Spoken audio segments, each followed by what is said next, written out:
ಆಮೇನ್. ಪ್ರಿಯರಾದ ದೇವಜನರೇ, ಒಂದು ನಿಮಿಷ ಸಮಯ ತಗೊಂಡು ಸೆಟ್ಲ್ ಆಗಿ, ಶಬ್ದ ಮಾಡಬೇಡಿ. ಸಂದೇಶ ಶುರು ಆದಮೇಲೆ ಮಕ್ಕಳ ಯಾರಾದರೂ ಒಬ್ರು ರೆಸ್ಪಾನ್ಸಿಬಿಲಿಟಿ ತೊಗೊಳ್ಳಿ ಮಕ್ಕಳ ಬಗ್ಗೆ. ಅವ್ರೊಂದು ವೇಳೆ ತುಂಬ ಏನಾದರೂ ಸೌಂಡ್ ಮಾಡ್ತಿದ್ರೆ ಚೇರ್ ಹಾಕಿಲ್ಲೆಲ್ಲಾದರೂ ಸ್ವಲ್ಪ ಹಿಂದೆ ಕೂರಿಸಿ. ಓಕೆ, ಶುರು ಮಾಡೋಣ.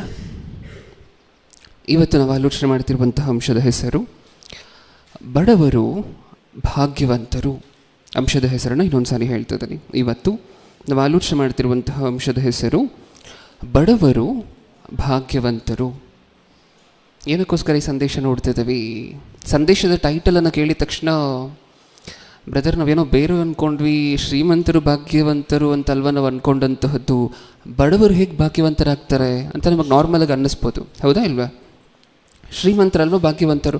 ಈ ಲೋಕದಲ್ಲಿ ಭಾಗ್ಯವಂತರು ಯಾರು? ನಮಗೆ ಅನಿಸೋ ಹಾಗೆ ನಾರ್ಮಲ್ ಆಗಿ ಶ್ರೀಮಂತರು. ಬಡವರು ಹೇಗೆ ಭಾಗ್ಯವಂತರಾಗ್ತಾರೆ? ಬ್ರದರ್, ನಾವು ಪಡುವಂತಹ ಕಷ್ಟಗಳು, ನಾವೆಲ್ಲರೂ ಬಡವರೇನಾ? ಹೌದಾ ಇಲ್ವಾ? ನಾವೆಲ್ಲರೂ ಬಡವರೇನಾ? ಯಾರಿಗಾದರೂ 10 ಲಕ್ಷ 20 ಲಕ್ಷ ತಿಂಗಳಿಗೆ ಬರುವಂತಹದ್ದಿದೆಯಾ? ಇಲ್ಲ ಅಲ್ವಾ? ಓಕೆ, ಹಾಗಾದರೆ ನಾವೆಲ್ಲರೂ ಬಡವರು. ಬಡವರ ಪರವಾಗಿ ಸಂದೇಶವನ್ನು ಮಾತಾಡ್ಕೊಳ್ಳೋಣ. ಓಕೆ, ಈಗ ನಾವು ಬಡವರಾಗಿ ಆ ಸ್ಥಾನದಲ್ಲಿ ನಿಂತು ಯೋಚನೆ ಮಾಡೋಣ ಸತ್ಯವೇದದಲ್ಲಿ ಮಾತುಗಳನ್ನು ಓದಬೇಕಾದ್ರೆ. ಈಗ ಈ ಬಡವರು ಹೇಗೆ ಭಾಗ್ಯವಂತರಾಗ್ತಾರೆ?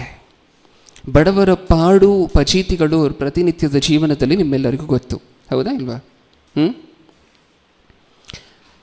ನಿಮ್ಮಲ್ಲಿ ಯಾವತ್ತಾದರೂ ಯಾರಿಗಾದರೂ ಅನಿಸಿರುತ್ತೆ ಈ ಬಡತನ ಅನ್ನುವಂತಹದ್ದು ಸಾಕಾಗೋಗಿದೆಯಪ್ಪ, ಆದಷ್ಟು ಬೇಗ ಏನಾಗಬೇಕು? ಶ್ರೀಮಂತನಾಗಬೇಕು ಅನಿಸಿದೆಯಾ ಯಾರಿಗಾದರೂ? ಕೈ ಎತ್ತುತ್ತೀರಾ? ಬ್ರದರ್, ಅದೆಲ್ಲ ಹೇಳ್ಕೊಳ್ಲಿಕ್ಕೆ ಆಗದೇ ಇರುವಂತಹ ವಿಚಾರ. ನೀನು ಈ ಥರ ಪಬ್ಲಿಕ್ಕಲ್ಲಿ ಯಾರಿಗಾದರೂ ಅನಿಸಿದ್ಯಾ ಅಂತ ಕೇಳಿದ್ರೆ ಸಪ್ರೇಟಾಗಿ ಯಾವಾಗಲಾದರೂ ಸಿಕ್ಕಿ ಅವಾಗ ಹೇಳ್ತೀವಿ, ಹೌದಾ? ಮಕ್ಕಳ ಓಡಾಡ್ಬಿಡಿ. ಏನಕ್ಕೋಸ್ಕರ ಮಕ್ಕಳು ಓಡಾಡ್ತಿದ್ದಾರೆ? ತಂದೆ ತಾಯಂದಿರು ದಯವಿಟ್ಟು ಪಕ್ಕದಲ್ಲಿ ಕೂರಿಸ್ಕೊಳ್ಳಿ. ಓಕೆ, ಈಗ ಈ ಬಡತನದಿಂದ ಒಂದು ಶ್ರೇಷ್ಠವಾಗಿರುವಂತಹ ಭಾಗ್ಯವನ್ನು ದೇವರಿಟ್ಟಿದ್ದಾರೆ ಬಡವರಿಗೆ. ನಾರ್ಮಲ್ ಆಗಿ ಪ್ರಪಂಚದ ಸ್ಟ್ಯಾಟಿಸ್ಟಿಕ್ಸನ್ನು ನೋಡಿದ್ರೆ ದೇವರನ್ನು ಬೈಯುವಂಥವ್ರು ಇದ್ದಾರೆ ಗೊತ್ತಾ ಪ್ರಪಂಚದಲ್ಲಿ? ದೇವರನ್ನು ನಿಂದಿಸುವಂಥವ್ರು ಸಾಕಷ್ಟು ಜನ ಇದ್ದಾರೆ ಪ್ರಪಂಚದಲ್ಲಿ. ನೀವು ಕೇಳಿದ್ದೀರಾ ಅಲ್ವಾ? ಅಯ್ಯೋ ಭಗವಂತ ಎಂಥ ಗತಿಗೆ ತಂದೋ, ಇದೊಂದು ಜೀವನನೇನೋ, ಕೇಳಿದ್ದೀರಾ ಈ ಮಾತುಗಳನ್ನು? ಈ ರೀತಿ 100% ಜನ ಬೈತಿದ್ದಾರೆ ಅಂತ ಅಂದ್ಕೊಳ್ಳಿ, ನಿಮ್ಗೆ ಅರ್ಥ ಆಗುವಂತಹ ಭಾಷೆಯಲ್ಲಿ. ಅದರಲ್ಲಿ 70 ಜನ ಬರೀ ಹಣಕ್ಕೋಸ್ಕರನೇ ದೇವರನ್ನು ಬೈತಾರೆ. ಏನಕ್ಕೋಸ್ಕರ? ಹಣ ಅವರ ಜೀವನದಲ್ಲಿ ಇಲ್ಲ ಅಂತ ಹೇಳಿ ದೇವರನ್ನು ನಿಂದಿಸ್ತಾರೆ 70 ಜನ. ನನ್ನ ಜೀವನದಲ್ಲಿ ಇದಿಲ್ಲ, ಅದಿಲ್ಲ, ಇದಿಲ್ಲ, ಅದಿಲ್ಲ, ಇದು ಕೊಟ್ಟಿಲ್ಲ, ಮನೆ ಕೊಟ್ಟಿಲ್ಲ ನೀನು, ಕಾರ್ ಕೊಟ್ಟಿಲ್ಲ ನೀನು, ಹೌದಾ? ಸೊ ಈ ಸಂದೇಶವನ್ನು ಆಲೋಚನೆ ಮಾಡಬೇಕಾದ್ರೆ ನಮ್ಮ ಬ್ರೈನಿಗೆ ಸ್ಟ್ರೈಕ್ ಆಗಬೇಕಾಗಿರುವಂತಹದ್ದು ಅದೇ. ದೇವರು ನಮ್ಮ ಜೀವನದಲ್ಲಿ ಏನಾದರೂ ಅನ್ಯಾಯ ಮಾಡಿದ್ರ ಅಂತ ನಮಗೆ ಗೊತ್ತಾಗುತ್ತೆ. ನಮ್ಮನ್ನೆಲ್ಲ ಬಡವರಾಗಿ ಬಡ ಕುಟುಂಬಗಳಲ್ಲಿ ಹುಟ್ಟಿಸಿದಾರ ದೇವರು? ಹುಟ್ಟಿಸಿದ್ದಾರೆ. ಓಕೆ, ಈಗ ಈ ಸಂದೇಶ ಕೇಳಿದ ಮೇಲೆ ನಮಗೆ ಗೊತ್ತಾಗುತ್ತೆ ಬಡ ಕುಟುಂಬದಲ್ಲಿ ನಾವು ಹುಟ್ಟಿರೋದಕ್ಕೆ ಎಷ್ಟೋ ಭಾಗ್ಯವಂತರು. ಅದು ದೊಡ್ಡ ಭಾಗ್ಯ. ಓಕೆ, ಈಗ ಹೇಳಿ, ನಾರ್ಮಲ್ ಆಗಿ ಒಬ್ಬ ಮನುಷ್ಯನಿಗೆ ಏನಕ್ಕೋಸ್ಕರ ಶ್ರೀಮಂತನಾಗಬೇಕು ಅನಿಸುತ್ತೆ? ಏನಕ್ಕೋಸ್ಕರ ಶ್ರೀಮಂತನಾಗಬೇಕು ಅನಿಸುತ್ತೆ? ಲೋಕದ ಸುಖವನ್ನು ಅನುಭವಿಸ್ಬೋದು. ಏನೇನು ಮಾಡ್ಬೋದು? ಶ್ರೀಮಂತರಾದರೆ ಏನೇನು ಮಾಡ್ಬೋದು ಹೇಳಿ? ಬ್ರದರ್, ಏನು ಬೇಕಾದರೂ ತೊಗೊಬೋದು, ಹೌದಾ? ಏನು ಬೇಕಾದರೂ ತೊಗೊಬೋದು. ಏನೇನು ತೊಗೊಬೋದು? ಮನೆ ತೊಗೊಬೋದು, ಕಾರ್ ತೊಗೊಬೋದು. ಆಮೇಲೆ ಇನ್ನು ಆರೋಗ್ಯಕ್ಕೆ ಏನಾದರೂ ಸಮಸ್ಯೆ ಬಂತು ಅಂತ ಅಂದ್ಕೊಳ್ಳಿ, ಎಷ್ಟು ಲಕ್ಷ ಬೇಕಾದರೂ, ಎಷ್ಟು ಕೋಟಿ ರೂಪಾಯಿ ಬೇಕಾದರೂ ಖರ್ಚು ಮಾಡಿ ಗುಣ ಹೊಂದ್ಬೋದು, ಹೌದಾ? ಇದೇ ಅಲ್ವಾ ನಾರ್ಮಲಾಗಿ ನಮ್ಮ ಮನಸ್ಸಲ್ಲಿರುವಂತಹದ್ದು? ಎಷ್ಟು ಕೋಟಿ ರೂಪಾಯಿ ಬೇಕಾದರೂ ಖರ್ಚು ಮಾಡಿ ಗುಣ ಹೊಂದ್ಬೋದು. ಒಂದು ವೇಳೆ ಇದು ಸತ್ಯ ಆಗಿದ್ದರೆ ಈ ಯುವಕರು ಒಂದು ಫೋನಿಂದ ಓಡ್ತಿರ್ತಾರಲ್ಲ, ಇದೇ ಫೋನ್ ಬೇಕು ಅಂತ. ಯಾವ ಫೋನ್ ಅದು? ಐಫೋನ್, ಹೌದಲ್ವಾ? ಇದೇ ಫೋನ್ ಬೇಕು ಅಂತ ಕನಸು ಕಟ್ಕೊಂಡು ಸಾಲ ಪಾಲ ಮಾಡಿ ಎಲ್ಲ ತೊಗೊಳ್ಳುವಂಥವ್ರು ನೀವು ನೋಡಿದ್ದೀರಾ? ಈ ಐಫೋನ್ ಫೌಂಡರ್ ಇದ್ದಾರಲ್ವಾ, ಈ ಐಫೋನ್ ಕಂಪನಿಯ ಫೌಂಡರ್ ಇದ್ದಾರಲ್ವ, ಯಾರು? Steve jobs. ಆ ವ್ಯಕ್ತಿ ಹೋದಂತಹದ್ದು ಏನಕ್ಕೋಸ್ಕರ ಗೊತ್ತಾ? ಏನಕ್ಕೋಸ್ಕರ ಮರಣ ಹೊಂದಿತ್ತು? 56ನೇ ವಯಸ್ಸಿನಲ್ಲಿ ಹೊರಟೋಗ್ತಾರೆ ಪಾಪ ಆ ವ್ಯಕ್ತಿ. ಏನಕ್ಕೋಸ್ಕರ ಹೋಗ್ತಾರೆ? Pancreatic cancer. ಹಣ ಇದ್ದರೆ ಎಷ್ಟು ಕೋಟಿ ರೂಪಾಯಿ ಬೇಕಾದರೂ ಖರ್ಚು ಮಾಡಿ ನನ್ನ ಅಸ್ವಸ್ಥತೆಯನ್ನು ಸ್ವಸ್ಥಪಡಿಸ್ಕೊಳ್ತೀನಿ ಅನ್ನೋ ಹಂಗಿದ್ದಿದ್ರೆ ಈ ವ್ಯಕ್ತಿ ಇನ್ನೂ ನಮ್ಮ ಮಧ್ಯೆ ಬದುಕಿರಬೇಕಿತ್ತು. ನಿಜನಾ ಇಲ್ವಾ? ನಿಜನಾ? ಬದುಕಿದಾನ? ಇಲ್ಲ. ಹಾಗಾದರೆ ಹಣ ಇದ್ದರೆ ಏನು ಬೇಕಾದರೂ ಮಾಡಬಹುದು ಅನ್ನುವಂತಹ ನಮ್ಮ ಆಲೋಚನೆ ಇದೆಯಲ್ವಾ, ಯಾಕೋ ಒಂದು ರೀತಿಯಾಗಿ ತಪ್ಪು ಅಂತ ನಮಗನ್ನಿಸ್ತಿಲ್ಲ?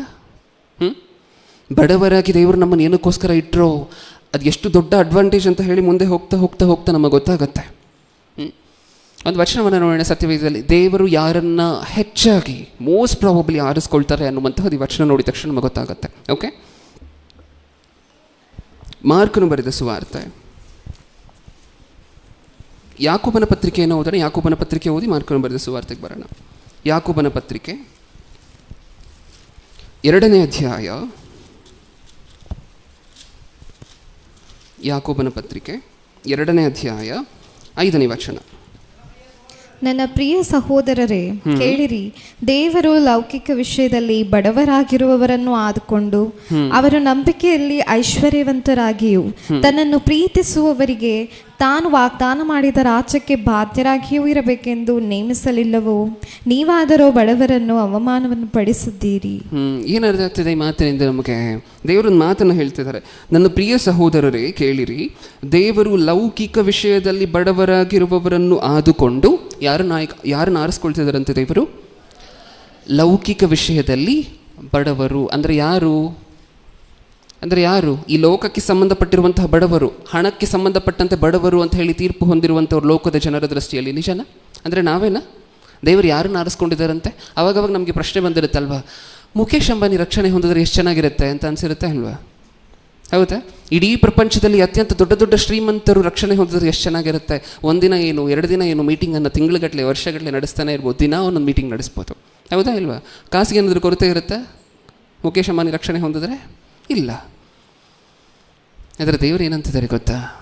ಏನಂತಿದ್ದಾರೆ ಈ ವಚನದಲ್ಲಿ? ನಾನು ಆರಿಸ್ಕೊಂಡಿರೋದು ಲೌಕಿಕ ವಿಷಯದಲ್ಲಿ ಬಡವರಾಗಿರುವಂಥವರನ್ನೇ. ನೀವು ಯೋಚನೆ ಮಾಡಿ ನೋಡಿ ಪ್ರಿಯರೇ, ಒಬ್ಬ ವ್ಯಕ್ತಿ ವ್ಯಾಪಾರ ಮಾಡ್ತಿದ್ದಾನೆ ಅಂತ ಅಂದ್ಕೊಳ್ಳಿ, ಬಿಸ್ನೆಸ್ ಮ್ಯಾನ್ ಅಂತ ಅಂದ್ಕೊಳ್ಳಿ. ಆ ವ್ಯಕ್ತಿಗೆ ಪ್ರತಿನಿತ್ಯವೂ ಸಹ ಪ್ರತಿದಿನವೂ 10 ಲಕ್ಷ ರೂಪಾಯಿ ಪ್ರಾಫಿಟ್ ಆಗುತ್ತೆ ಅಂತ ಅಂದ್ಕೊಳ್ಳಿ ತನ್ನ ವ್ಯಾಪಾರದಿಂದ. ಒಂದು ದಿನ ಚರ್ಚಿಗೆ ಕರ್ಕೊಂಬಂದು ಕೂರಿಸಿ ನೋಡೋಣ, ಆಗುತ್ತೆ ನಿಮ್ಮ ಕೈಯಲ್ಲಿ? ಒಂದು ದಿನಕ್ಕೆ 10 ಲಕ್ಷ ರೂಪಾಯಿ ಸಂಪಾದನೆ ಮಾಡ್ತಿದ್ದಾನೆ ಅಂತ ಅಂದ್ಕೊಳ್ಳಿ. ಈಗ ವ್ಯಕ್ತಿ ವ್ಯಾಪಾರ ಕ್ಲೋಸ್ ಮಾಡಿದ್ರೆ ಎಷ್ಟು ಲಾಸ್ ಆಗುತ್ತೆ? ಒಂದು ದಿನಕ್ಕೆ 10 ಲಕ್ಷ. ಒಬ್ಬರನ್ನು ಕರ್ಕೊಂಬಂದು ಕೂರಿಸ್ಲಿಕ್ಕಾಗತ್ತಾ? ಅದಕ್ಕೆ ಸತ್ಯವೇದದಲ್ಲಿ ಹೇಳಿರುವಂತಹದ್ದು, ಧನವಂತರು ಪರಲೋಕವನ್ನು ಸೇರುವಂತಹದ್ದು ಎಷ್ಟೋ ಕಷ್ಟ. ಎಷ್ಟೋ ಕಷ್ಟ.